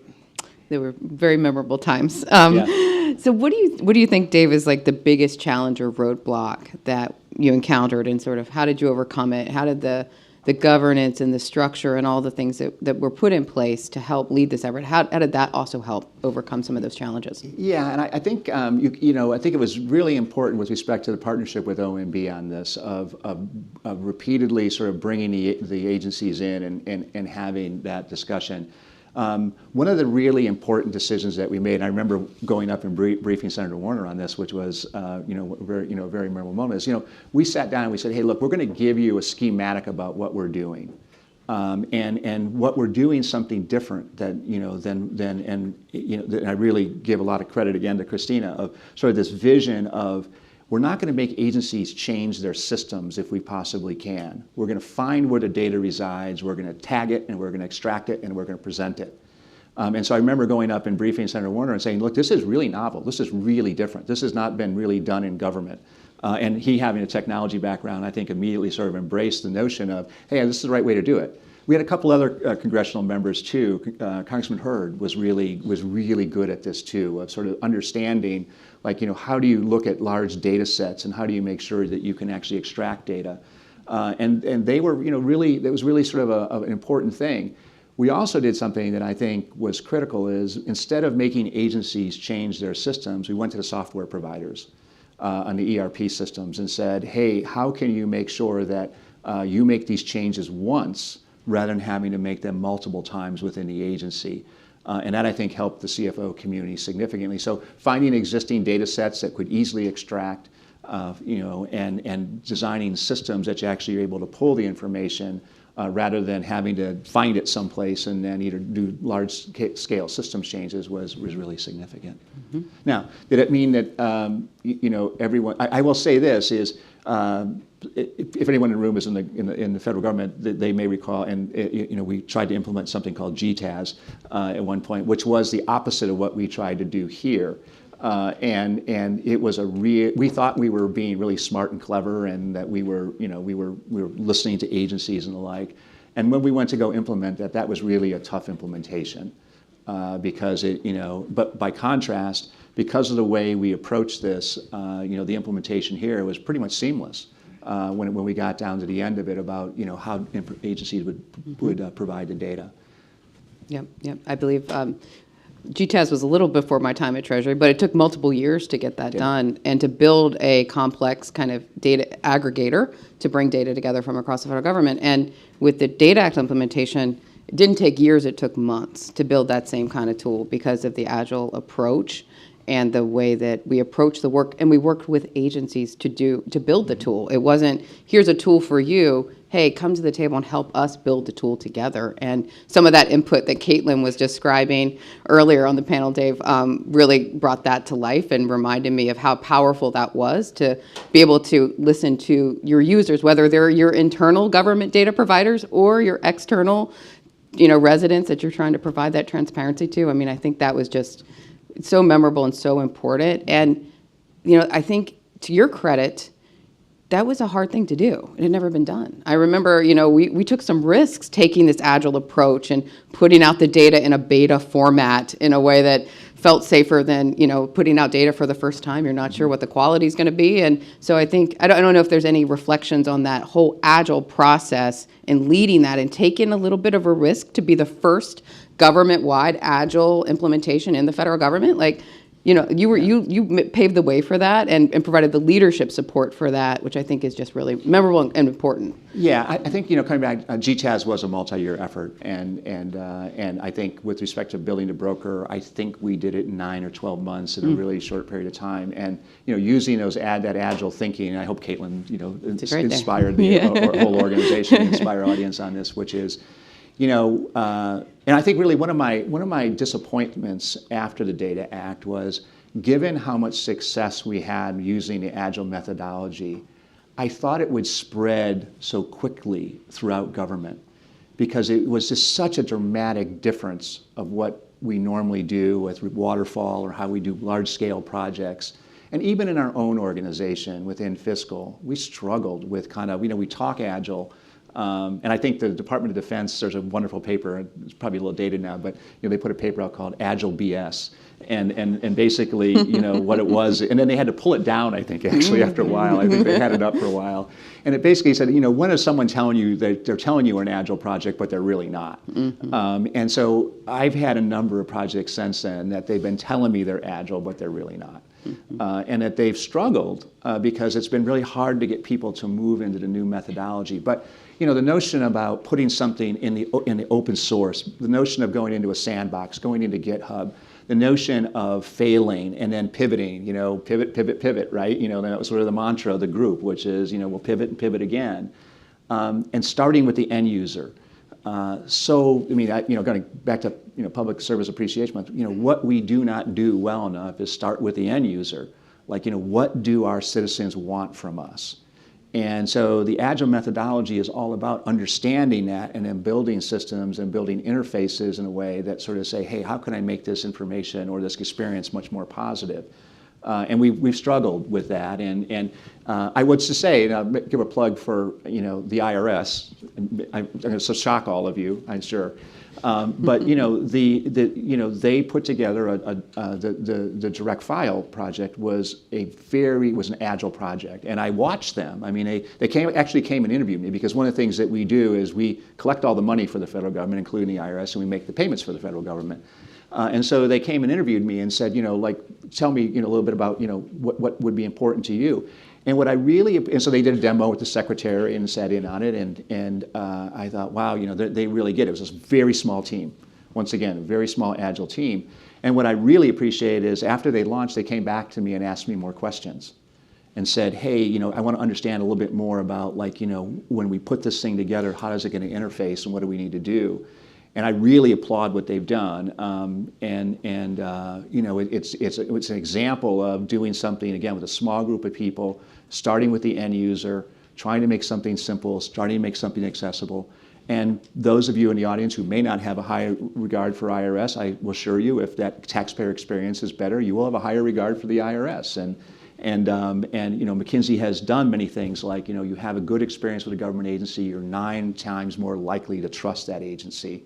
Workers within that organization who are, delivering services in a way are 2.5 times, 3 times more likely to feel good about their jobs and engaged about their jobs, because no federal worker walks in and says, I want to do a bad job today. But when you're delivering services and you're meeting mission and you're doing things that are actually being responsive to the public, you have that sort of, even the workers like what they're doing. And again, I just can't say enough about how important, whether it be agile as a technology development, but or as I think Ed said, talking about as agile as also as a management philosophy about breaking down silos in an organization and working cross-functionally. That's great. Well, one of the things that was an important component in the Data Act law that it was important to include, I believe, and I still believe that, but when I left the Senate and went to the Treasury, I looked at the audit requirements that we had put in the law, which I felt very passionately about.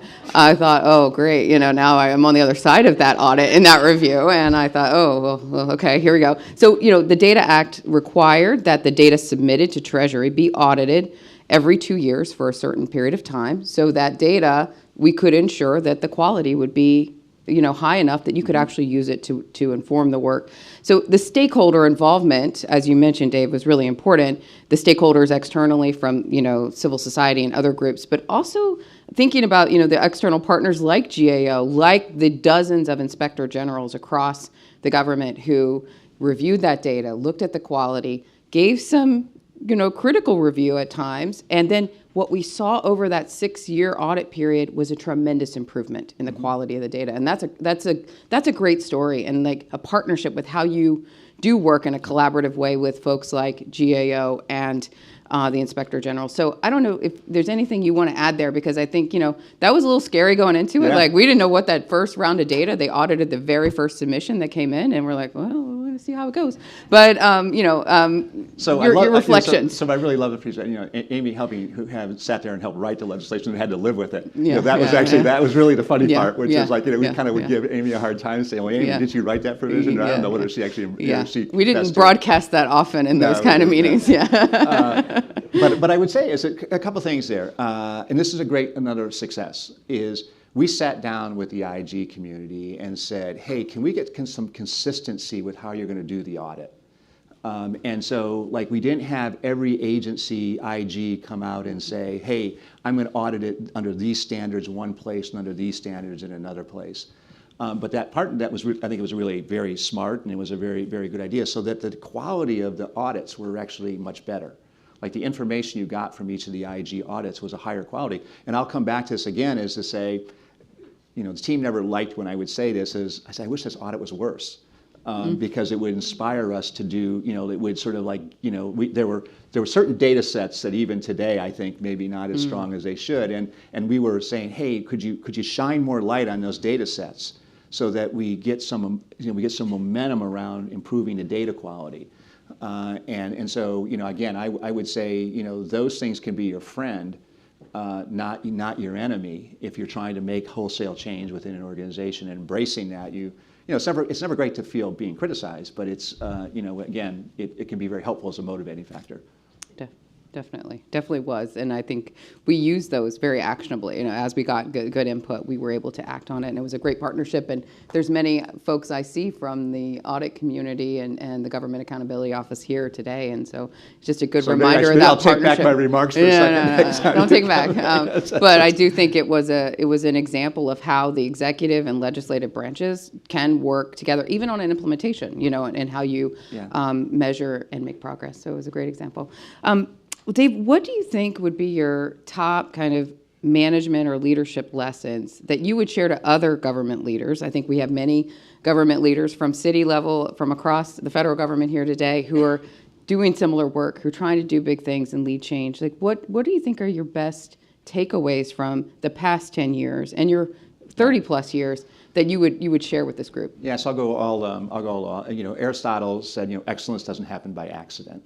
And so, one of the things that is really important is to be very purposeful in what you're attempting to do. And so, you're sitting down and you're thinking, what is my problem, what I'm trying to solve, and what is it that I need to do? I also would come back in, small groups of people are very effective. Cross-cutting teams of sort of sitting down and thinking about problems. And again, the authority was very helpful to us. I think we would not be here today and have been successful if we simply said, we just think it's a good idea, would you please do it? So that was there. But that wasn't ultimately, I think, that made us successful. It was it was the vision, it was laying out a roadmap, it was being collaborative, it was being more receptive to outside input that really made a big difference. And I think that those partnerships that we developed throughout the course of it made a really big difference, both within government and then outside of government. And, sometimes people will say that, the most important thing in an organization is people, but really the most important thing in an organization is leadership. And so, if you don't have strong leadership and strong vision, your organization will flounder. And so I think that the notion of, of saying, hey, lead, and leading can be from wherever you are. I mean, it doesn't necessarily have to be the fiscal assistant secretary that's saying, I'm going to take a leadership role. It's people, when you empower people within a group and say, lead and do, they can do really great things. And I think the Data Act's an example of that. Great, great.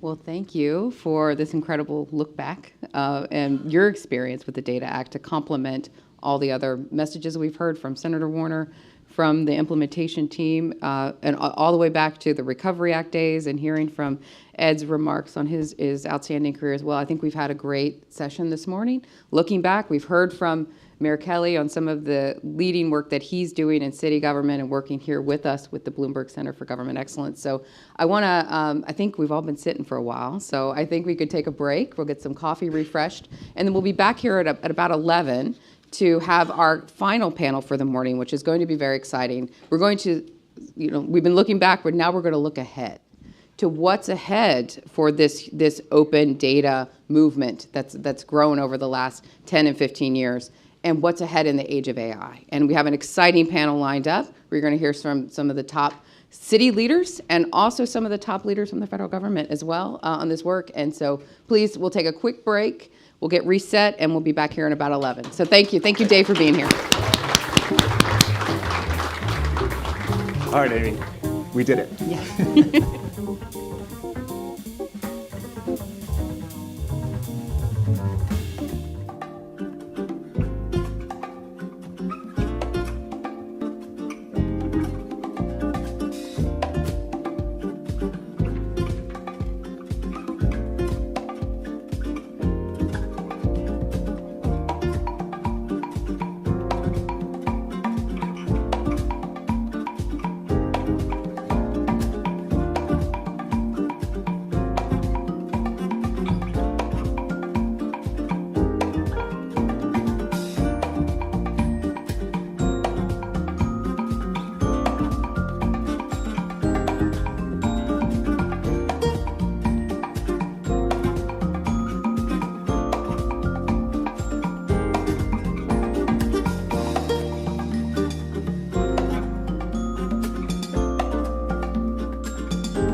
grab that last bite of coffee or a snack. We have an exciting program to continue, and there'll be more time for networking after this panel, and we have lunch. I'm trying.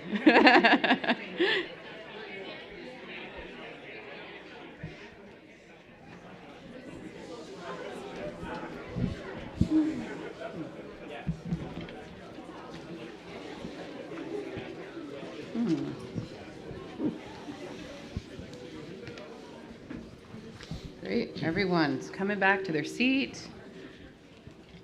Excellent, we're gonna get, hopefully my mic's working. All right, well, we're starting now with our look ahead for this panel, and to look at, we've been talking this morning, and the Data Act in many ways contributed to the development of the open data movement over the past 10 to 15 years. And there's been so much government data made available across the globe. Most large cities have open data portals and dashboards, and thanks to the work of many of us at GovX who have been kind of leading that charge over the last decade, states, every state in the country has open data portals. The federal level, there's many open data sets. There's over 290,000 data sets available on data.gov. So, all of this work has evolved, but the critical question is, how are we using this data, and how is it going to change in the age of AI? And I think all of us are thinking about that actively in our daily work. And today, our last panel today is going to really talk about that. And we've got a great lineup here of experts serving in leadership roles across the local government and the federal side. So I'm going to start by introducing our panelists today. First, I'd like to say welcome to Shireen Floyd, the Chief Data Officer from the City of Miami. Shireen is currently serving as the City of Miami's Chief Data Officer, where she works collaboratively to advance performance management, data strategy, innovation, and strategic planning. She champions and develops framework for data-informed decision-making and promotes a culture of continual improvement. Prior to her role as CDO, Shireen was the Director of Performance Analytics at Miami-Dade County, where she had a proven record of success in process improvement, developing and implementing strategic plans and performance management frameworks. We're lucky to have Shireen with us today. Thank you. Next, we've got Oliver Wise, who is the Acting Undersecretary for Economic Affairs and the Chief Data Officer at the U.S. Department of Commerce's, and you like to call yourself America's Data Agency. So you have two jobs, so you're extra grateful that you're here with us today, Oliver. Two very busy jobs where he's responsible for leading Commerce's department's data strategy, providing policy directions and oversight to the Bureau of Economic Analysis and the Census Bureau, some of the most high-value data assets that we all rely on every day. And he's also working to advance the capacity for evidence-based decision-making. Very notably here, for those of us at the Bloomberg Center, where we work a lot with local governments, Oliver has a deep background coming from, was the founding director of the City of New Orleans Office of Performance and Accountability, the city's first data analytics and performance management team, and also had a great career in the private sector. So very, very lucky to have you with us today. Next, we have Renata Mescal, who is the Deputy Assistant Secretary for Accounting Policy and Financial Transparency at Treasury, and also a former colleague. So I'm glad to have you here, Renata, because I know you're been an important leader in this work, both at Treasury, but prior to joining Treasury, she served as a Chief Data and Analytics Officer at the Department of Health and Human Services Office of Inspector General, which has a huge data repository and analytics platform to combat waste, fraud, and abuse. And I know that you've been working on artificial intelligence capabilities and all of that work to support data-driven oversight. So Renata has a lot to share, I know. And then we have Matt Skogel, who's the Chief Data Officer from the government of the District of Columbia, serving as their Chief Data Officer. And prior to his current role, Matt was the Chief Technology Officer and a Senior GIS Analyst at the Maryland Department of Information Technology, where he led a lot of the cartographic work and data analytic work, and as well for the governor's office and law enforcement. And so he's had a long career both in state and local government. And great to have DC represented here today, given our convening. And I have to also note for Matt that he's a Johns Hopkins graduate and so an alumni. So we're extra glad to have him on the panel today. So I've talked a lot this morning, so I want to hear from the panel. So I think we're going to get started, and we're going to start with Matt. And Matt, I think there's a lot of exciting legacy and a big, when I look at what DC's done over the last 40 years, you have a great CDO annual report that you put out, and I was delighting over it this weekend looking at it. And it's been 4 decades that DC has built on building the culture you have today. And you've been part of the Bloomberg Philanthropy City Data Alliance. You were one of the cities in our most recent cohort, you and your team and Merrill Bowser. So I'm wondering if you could talk about how do you see your data practices evolving, and how are you using data really to impact the lives of residents here in the district? Yeah, thank you. Thank you so much. As part of the City Data Alliance, I got to be fortunate to lead that along with the city's Chief Performance Officer, Leah Katz. And so together, we really worked to evaluate a couple of different pillars as part of the program, right? So that really focused around data governance, data quality, capacity, transparency, and use.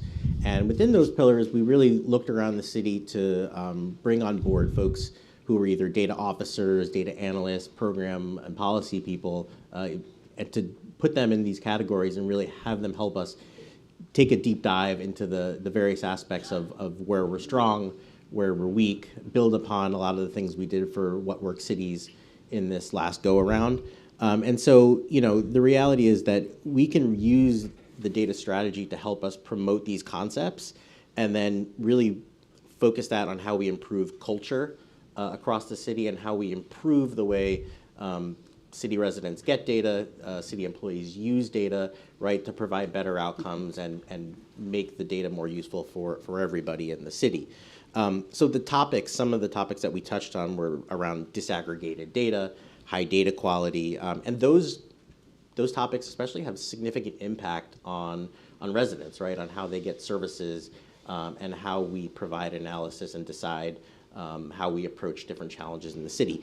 And so give 2 examples of sort of the way the City Data Alliance is helping us think through some of the projects we're working on. So one project we're working on is with DC's Office of Racial Equity. We're building a racial equity dashboard, and it's really going to be a comprehensive online platform that examines, I think, about 43 different equality indicators related to race and ethnicity. And so far, that dashboard is going to, allow these indicators to examine, I think, around 7 different dimensions of kind of life in the district, right? And this is all different data sources coming from the federal government. It's coming locally. It's coming from, regional sources, and we're really combining all that. So the way we think about the City Data Alliance helping us drive these different components, again, where it comes to the quality of data and how it's aggregated or disaggregated, is really helping us help these agencies build these dashboards and build these tools for residents to have positive outcomes. Mm-hmm. Another example is we have a newly created Office of Education through Employment Pathways. And essentially, we are developing a longitudinal data system that's really going to examine education, workforce, social services data, right? And we're going to look at that at a very granular level to really determine what are the outcomes around education, careers, economic mobility in the city, how are people kind of moving through the system, and what services are they using, and what changes need to be made from the outcomes of those data to really help better the lives of the residents. So those are just kind of a couple examples of how the City Data Alliance and what we're doing with the data strategy are kind of helping some programs and some projects we have going on in the city that will ultimately provide better resident services. That's great. Thank you for sharing. I want to go over to Shireen now to hear what's happened in Miami. Yeah. So I know you've had a long legacy of open data practices as well, and I'm wondering how you're maturing those practices and the governance in the city of Miami, and maybe even preparing for the emergence of AI and what you're seeing. Yeah, I love how you put it, by the way, maturing practices. That's really what's happening. And before I talk about that, I think I want to go back to like the birth of data practices in the city, if you will. And so I'm back at the city after about 6 months. So I've been here back at the city for 6 months. So I was at the county before, and my role in the city started in 2015, really, and I was in charge of performance management. And obviously that was right after the Data Act came into place. But we didn't have any formal practices. I was just in charge of collecting metrics and aligning to a strategic plan. But around the same time, we brought in a chief innovation officer. And we just found some natural synergies in our work, and we got really gritty about working in the spirit of open data. So like many local governments, we weren't heavily resourced. We, the city of Miami it's kind of like a little small town, so we're big in stature, obviously, but the jurisdiction is probably about 500,000 residents. And our workforce is about 4,000, and half of that's law enforcement. And we are really conservative about adding to our workforce outside of public safety. And so there was a lot of hesitancy around really investing a lot in data positions. So as in charge of performance management, we had a chief innovation officer, and we just got really gritty about doing things in practice, like throwing not throwing, but like adding open data sets, like looking at processes, doing some analytics, getting dashboards out. So really trying to show outcome, trying to show value. And I say that because there wasn't a whole lot of margin or even emphasis on documentation and codification. So we were acting in the spirit of the Open Data Act, but we didn't have a lot of policy in place. And so why does that matter? Because when we left the city, Chief Innovation Officer and I, we left at different times, and folks struggled to maintain those practices. So this time around, we want to mature into that practice. And what does that mean for us? That means putting some policy into place. And so one of the first things, I don't have the policy in place yet, but I decided to do things differently in that I wanted to involve our leadership in the process out the gate. And so in the past, it was just the outcome. We were eager to get them the dashboard or like to show the improvement in the process with data, to again publish the open data set. This time around, I think there's a real appreciation for the foundational stuff, the policy, the data governance. And so we're spending a lot of time talking about that. And you know what? All this talk and concern around cybersecurity and emerging technology helps that conversation, because my take is that we feel quite helpless to it all in local government because we're not quite research forward. And I've heard many conversations, well, just AI is going to take over. We just kind of throw our hands up, let AI do it. But I think when I talk to them about the importance of data governance, about knowing where our data is, knowing having clean data sets, improving data collection, I'm seeing a new appreciation for this time around. So I think the work we did around building the culture is really just adding to that maturity processes. So I like to say, like, I'm starting again, but I'm not starting from zero. We're starting from experience. And so yes, so looking for data policies, emphasizing how we use data, what are the best use cases for emerging technology, and what do we need to do to prepare for emerging technology. That makes sense. Great. Yeah. I'm going to pivot to our federal partners, panelists here at the table, and I'll go to you, Oliver, next. So you're leading America's data agency. So I think, in my view, what I've read about your work so far, you're really doing some field-defining work that I think would be interesting to everyone here. I think you recently released a request for information from the Commerce Department that's looking at how AI and open government data assets really are going to evolve in the age of AI, and sort of how are we looking beyond machine readable, and what's the future of a lot of this work. And so I'd love for you to talk a little bit about that information request you've got out and what you're seeing from your perspective across a very big agency and a very big data program.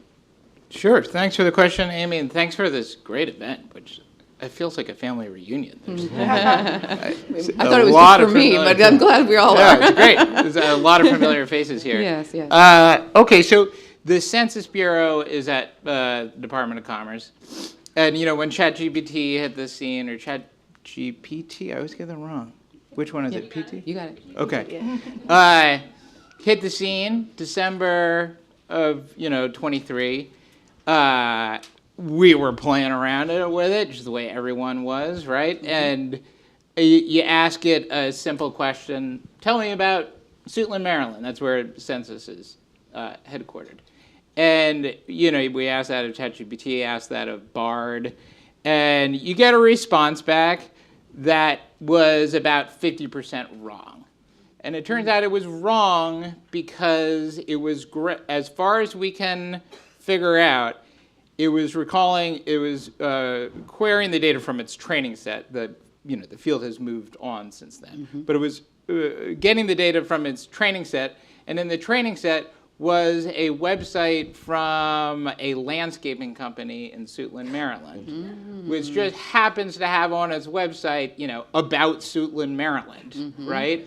And it had some stuff, and some guy who's like, does weed whacking would put that on the website, which clearly we don't want the public. We want the public to be using these technologies. They will use these technologies. They'll use it at scale.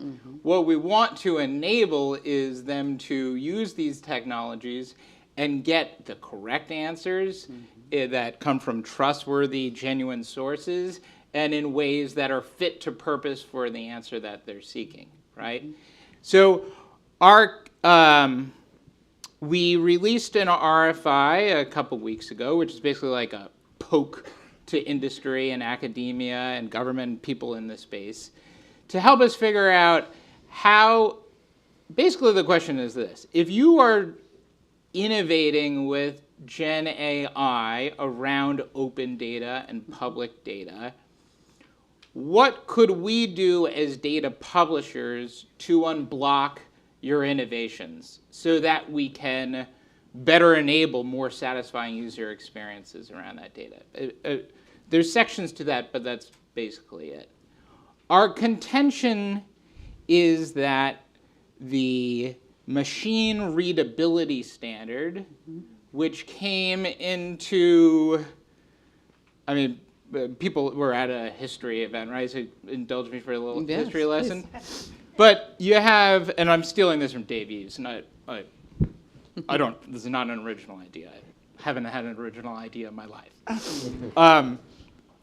You have, here's the pattern that follows, that a technology emerges, public expectations follow once that technology has gained some adoption, and then policy will follow, right?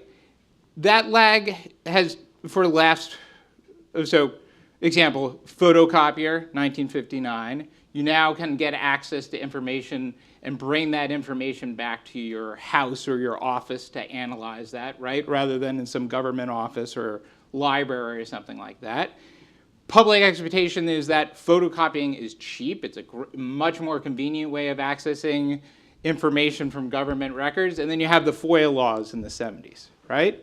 Then leap forward to the era that I came of age in, and I think a lot of people here did, which is the open data era. And you have the emergence of the internet and APIs in the 2000s. And then really around 2010 or 2008 or somewhere along that, you have innovations. You have a public expectation that like a table in a PDF or a book is an insufficient way for government to share data. A modern way is to publish data in machine-readable ways so that a human being can leverage statistical software or Tableau or Power BI or something like that to analyze the data at scale. And you had then very exciting policy innovations with followed, like the Data Act and then Title II of the Evidence Act. And you have this flourishing of open data laws or executive orders at the state and city level. I think we're now at a similar moment, right? Where you have this emerging technology that has hit the scene. I think you're going to the public will expect to be able to find out all sorts of information or accomplish all sorts of different tasks, whether it's making a restaurant reservation or travel arrangements or whatever it is, but also public services, right? Like getting access to information and data about their government. And we want to avoid, given those rising public expectations, we want to avoid the situation we've had, out of the gate where the AI doesn't really know where to go to get the data. And even if it did, the data wasn't published in ways that the AI can understand.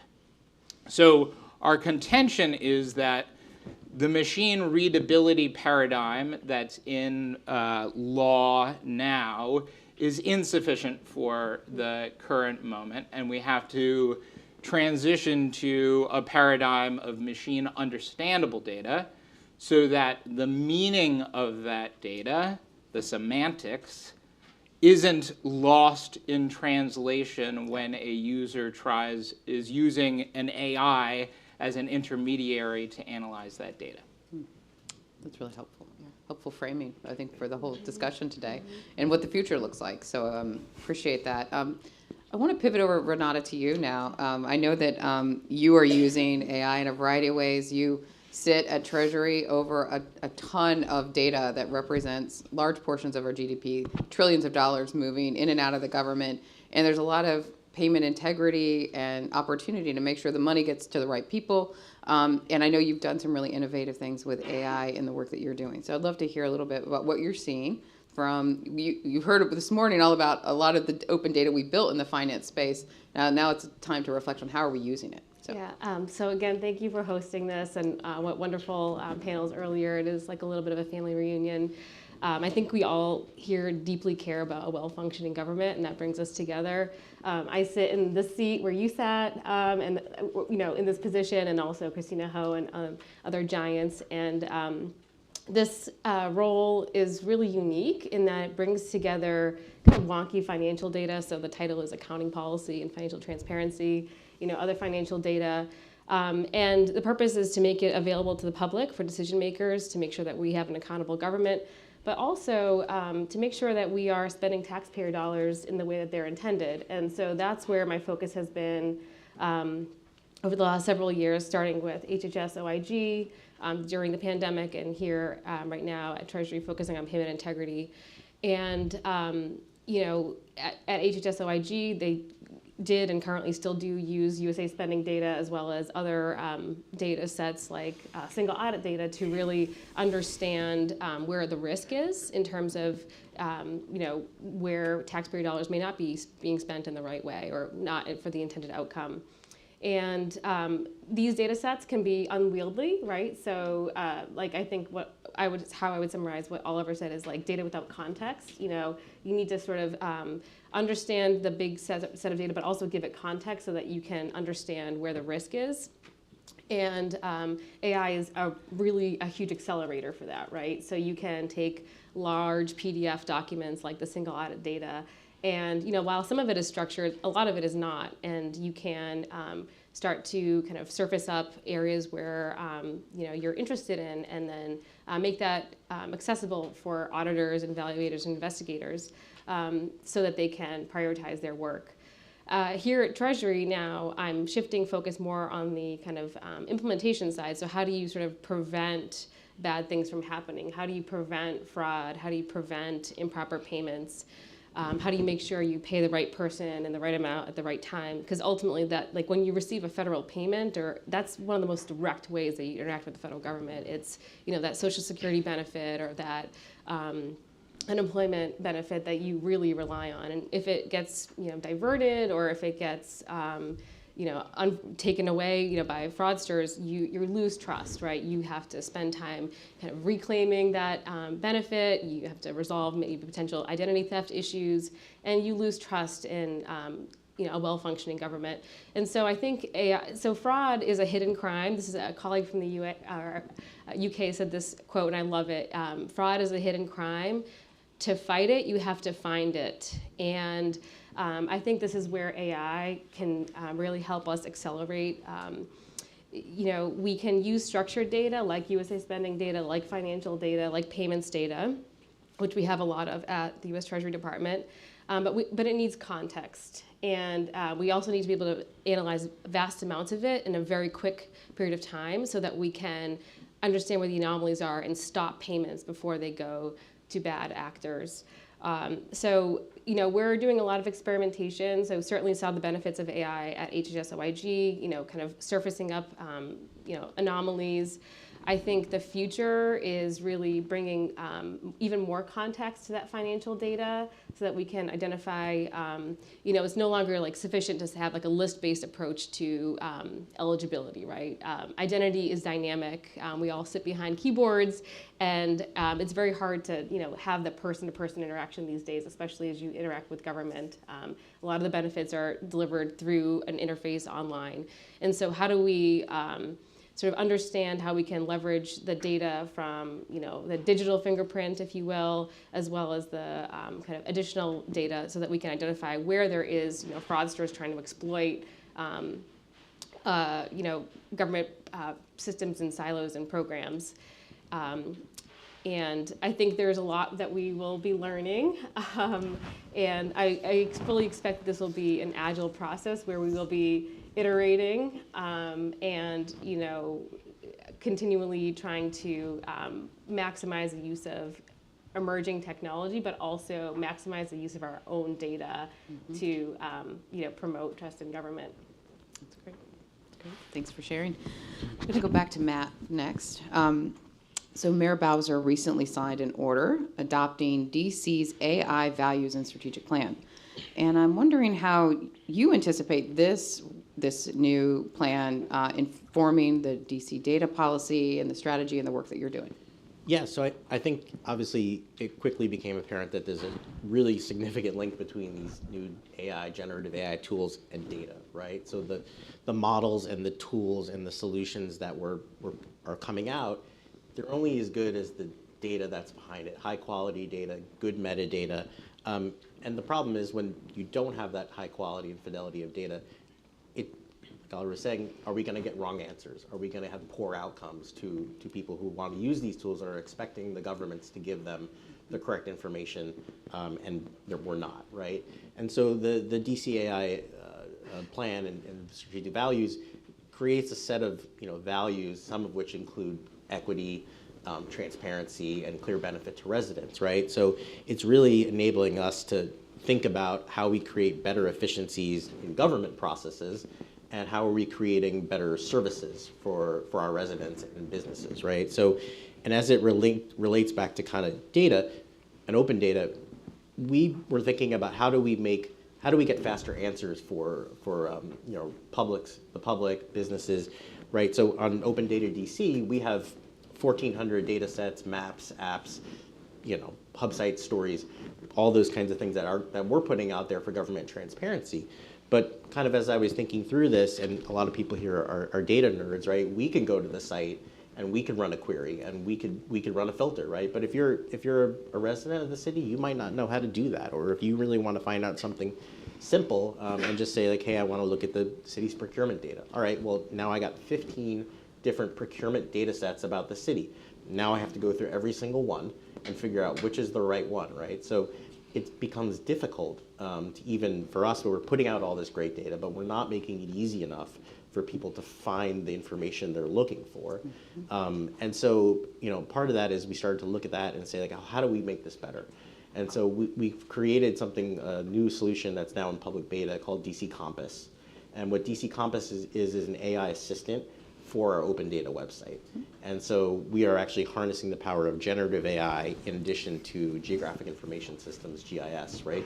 And so we're allowing folks to ask questions about open data, right? So it could be something as simple as what tree species are on my block, right? And you ask the question, it goes out to our urban forestry data set, returns to you the information about most common tree species on the block, and we're then able to create a map from that. We could add more data sets, we could do further analysis, and it's all backed by curated data, right? It's all Open Data DC data. It's all what we put out there, which we maintain a high fidelity of metadata for. So it makes the tool function a lot better, right? And then there's additional things that we've been trying to put out there as well. So if you ask the question of, well, how many crashes happened in the city in March 2023, right? It'll bring that data set back to you with that information. But not only that, it'll give you the source data set. So if you don't really believe us, you can go back and validate that information for yourself. Additionally, we're looking to bring in other information around the city that is really going to be beneficial to residents. So not only am I asking about crash data in the city, but then it brings back a link to your the Vision Zero policy for the city program, right? So now we're trying to link more things, not only just the raw data itself, but also policies, programs, initiatives that we have in the city. So it gives the residents, some more information about how we're doing, what services we're providing, what programs we're looking to put in place, and what is the data backed by it. And it really provides, I think, a good way for citizens and folks who are not data savvy to make better use of the open data that we're looking to provide to the city. That's great. Those are great examples. Very timely. Yeah, it's great to hear about. We're obviously working with you and following that work very closely, so I think it's very promising. Shireen, I want to come back to you. And I know we talked about a lot of policies, things we're doing, but we also had to bring the people along with us. And you just spoke about your leadership and taking a new approach and bringing your leadership with you and helping them to see the value of all of this work. I'm wondering if you could share your thoughts on how we better prepare our workforce for the emergence of technology and to evolve our practice of data. So could you share a little about what you think the knowledge and the skills are that are going to be most critical? Sure. And first, I love where DC is. I got city data envy. I like listen to where they are. We're on our way there. We're on the way there. So you know what? I am borrowing from what we learned about cybersecurity again. I think I referenced that earlier. And that I think we need to take a similar approach to data literacy. So what do I mean? So everyone probably has widespread cybersecurity training because we're fearful. We've seen what can happen in local government and government especially. So everybody knows how to, or everyone's got training or access to identify a phishing email. So same thing with data literacy. Everybody's got to be able to, and everyone needs to understand their data. And like the domain owners, the business process owners, they need to understand their data. And so that's where I want to take our workforce. So what does data literacy mean for us? It means just making sure we have really good data collection practices. We know how to identify and where our quality data is. We know what processes are approachable and appropriate for AI use. I was in a meeting last week, and I talked about our workforce being overwhelmed by AI and how to use it, and will it take over? Will they lose their job?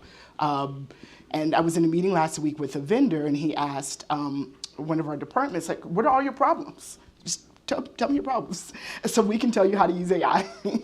And one of our employees goes, so you're looking for a problem to solve? It was a funny moment, but that really kind of triggered me of where I could help our workforce. And I said, well, I love the mindset, identifying the problem, but we need to break that. We need to be more specific when it comes to AI use. So 3 things off the cuff, I was like, so let's talk about the type of work that's appropriate. So ask them, where are their repetitive tasks? Where can we help productivity? Where's their customers facing need for information? And ask them where you are confident about the quality of the data.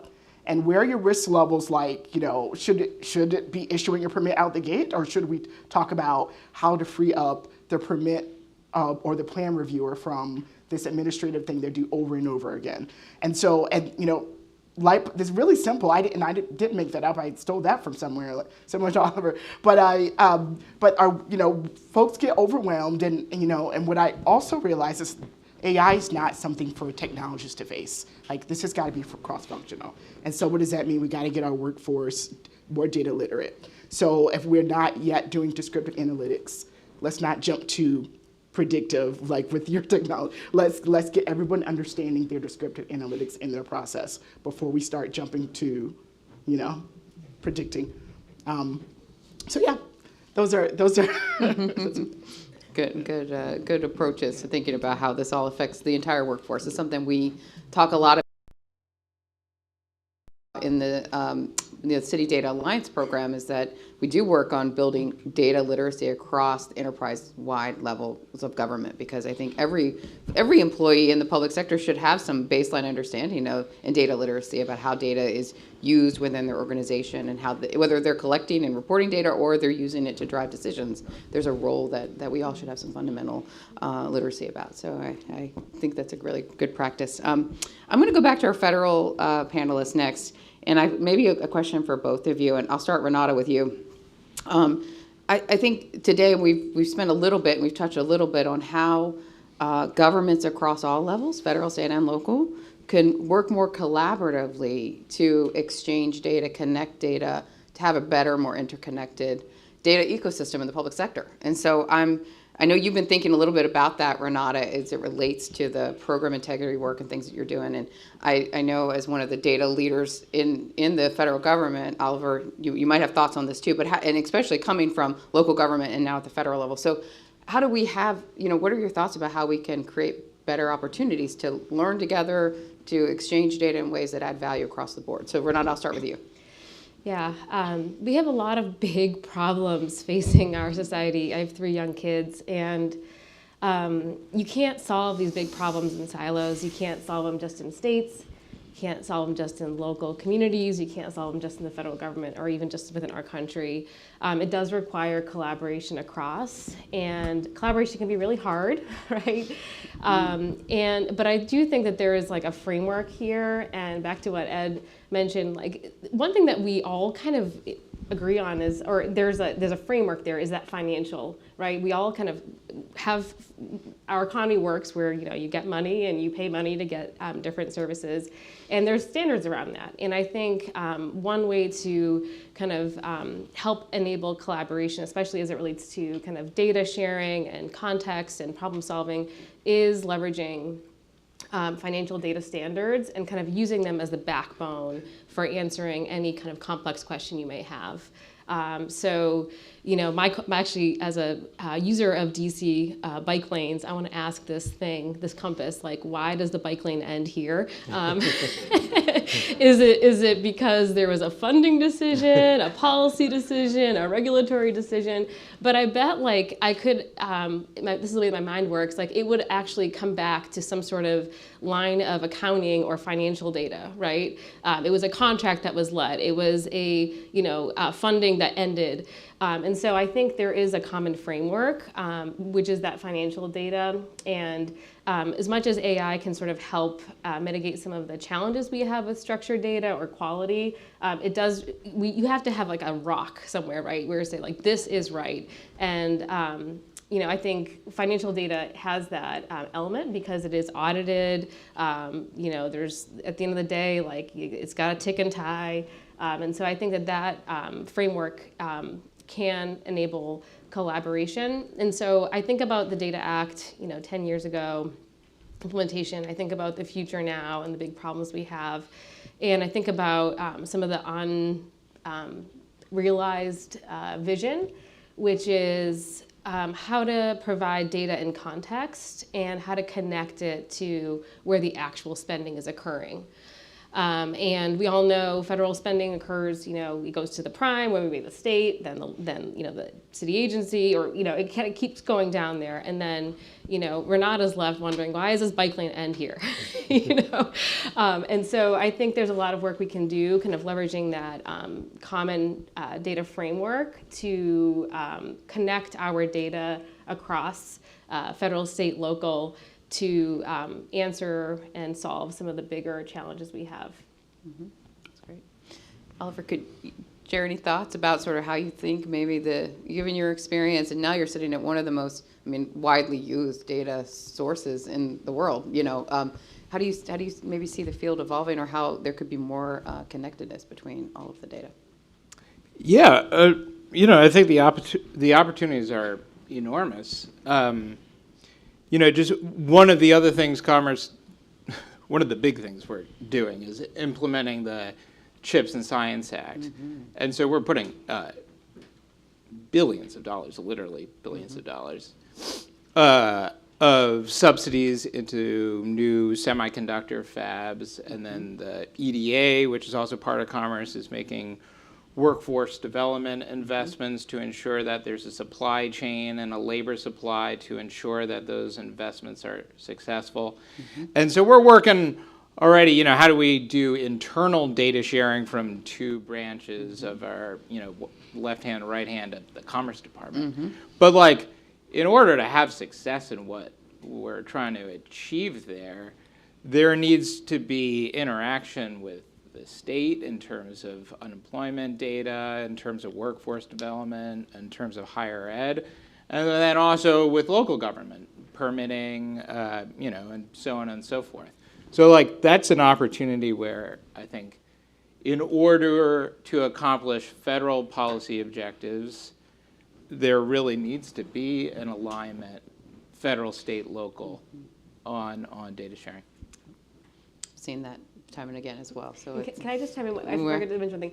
I think AI can help enable that, right? Like, I think 10 years ago, we didn't have some of the technology that exists today that can help make that a little bit easier in terms of the structuring and sharing of data. So, yeah. Yep, that's great. Well, we're gonna end today with one question to the whole panel. Since we are at, as we said, an historic event, we're looking back over the past 10 years.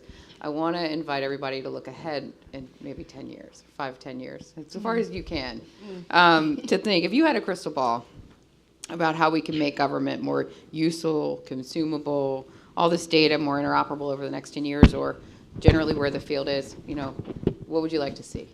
And Matt, I'm going to start with you. Where do you think we're headed in the next 10 years? Also really difficult to Yes. to comment on, since things like AI are changing weekly, monthly, is, right? Really yeah. hard to do. What I will say is, I think what we need to do is really focus, and some of the folks in the panel have mentioned this, like really focusing not necessarily on the technology, but the people and the processes is really key. There's the things that have plagued us for the last 10 years, things like silos.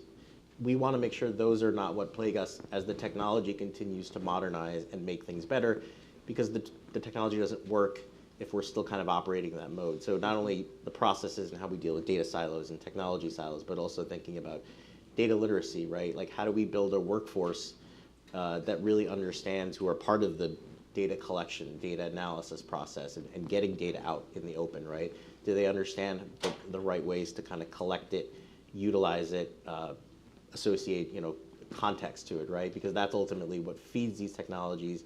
And as we go over the next 10 years, making sure governments are solid in those areas will really help as the technology starts to take off over the next 10 years, really helped us to allow to use it more efficiently and provide better answers. That's kind of what I'm thinking. I like it. Great. Renata, I'm just going to go down the line. Renata, what do you think?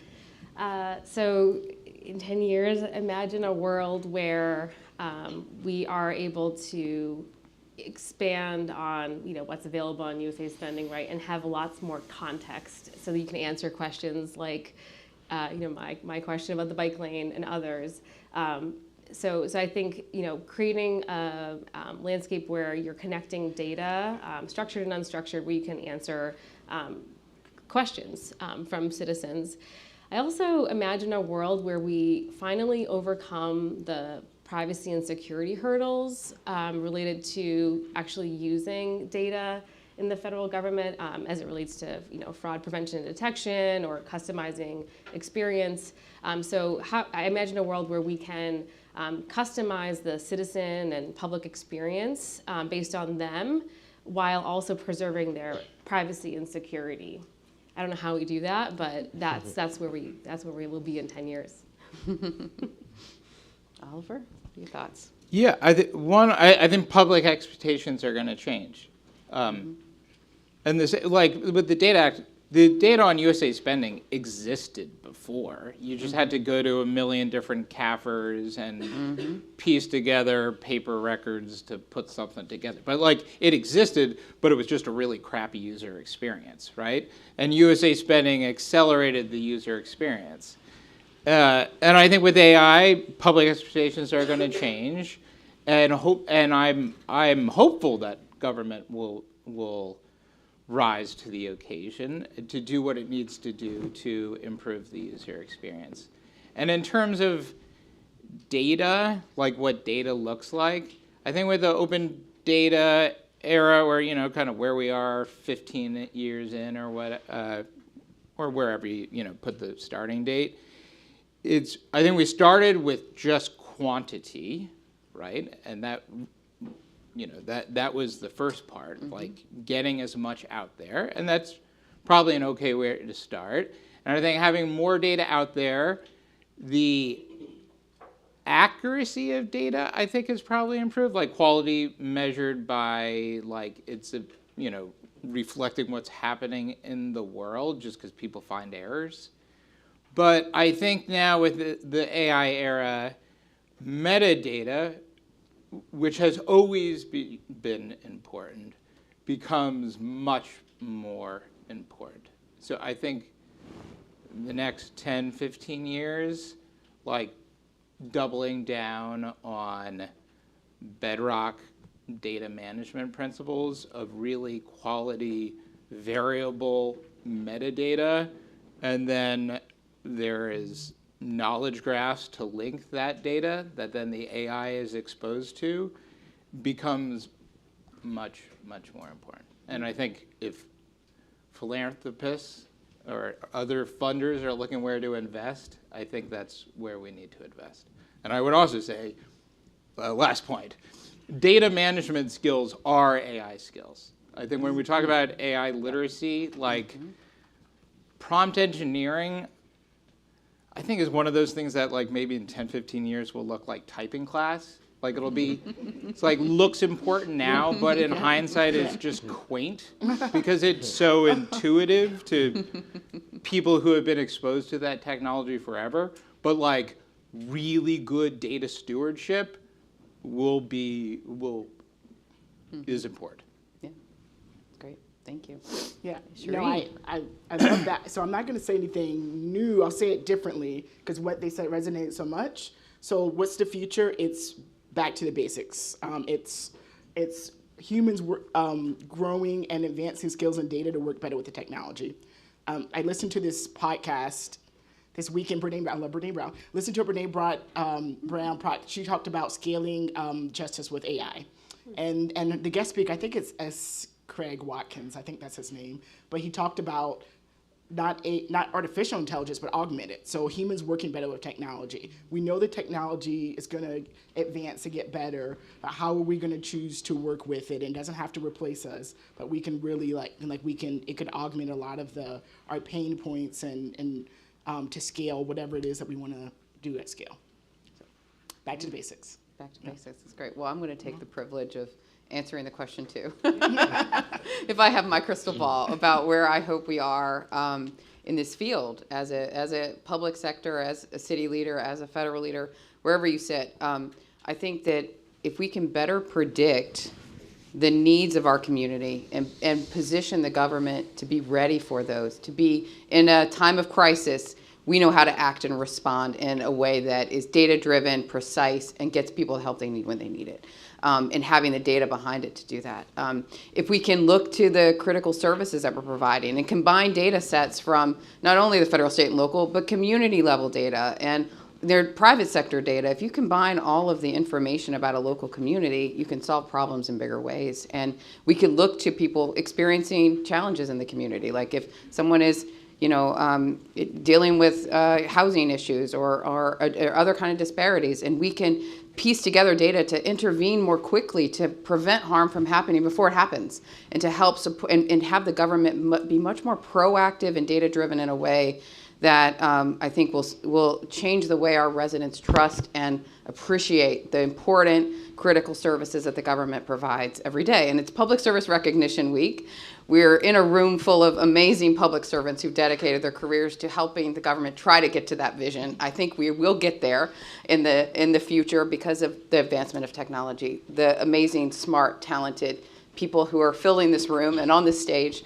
And I think as a community, we have to look for that opportunity, because what we all want to do is have the right data at the right time to help the most people and be ready. And that's what I come to work to do every day, and what I get to do with all of these amazing city leaders that we work with at the Bloomberg Center for Government Excellence. And so I just, as we're thinking about closing up here for today, I want to thank everyone for being here, for sharing your important, powerful work from the front lines, to hearing from senators coming by from the Capitol who are kind of leading, what we're thinking about and how AI is going to impact our whole, our economy. So just thank everyone for being here, their commitment to this work, their commitment to public service, and I appreciate that. And on behalf of Johns Hopkins, thank you for being with us today.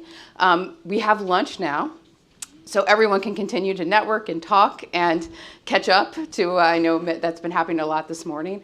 And then we have had with us today and two of them on the stage here with us, the chief data officers from some of the top cities across the U.S. So I want to make sure that our city leaders stay here with me for a few minutes before you go to lunch. We're going to take a photo and connect, and then we have some programming this afternoon where we're going to keep this conversation going with some of the top chief data officers from across the country from city level government. So I want to thank everyone for being here, being a part of this Data Act movement over the last 10 years, and what's ahead for all of us. So very inspiring, and I thank you all for being a part of it. So thank you.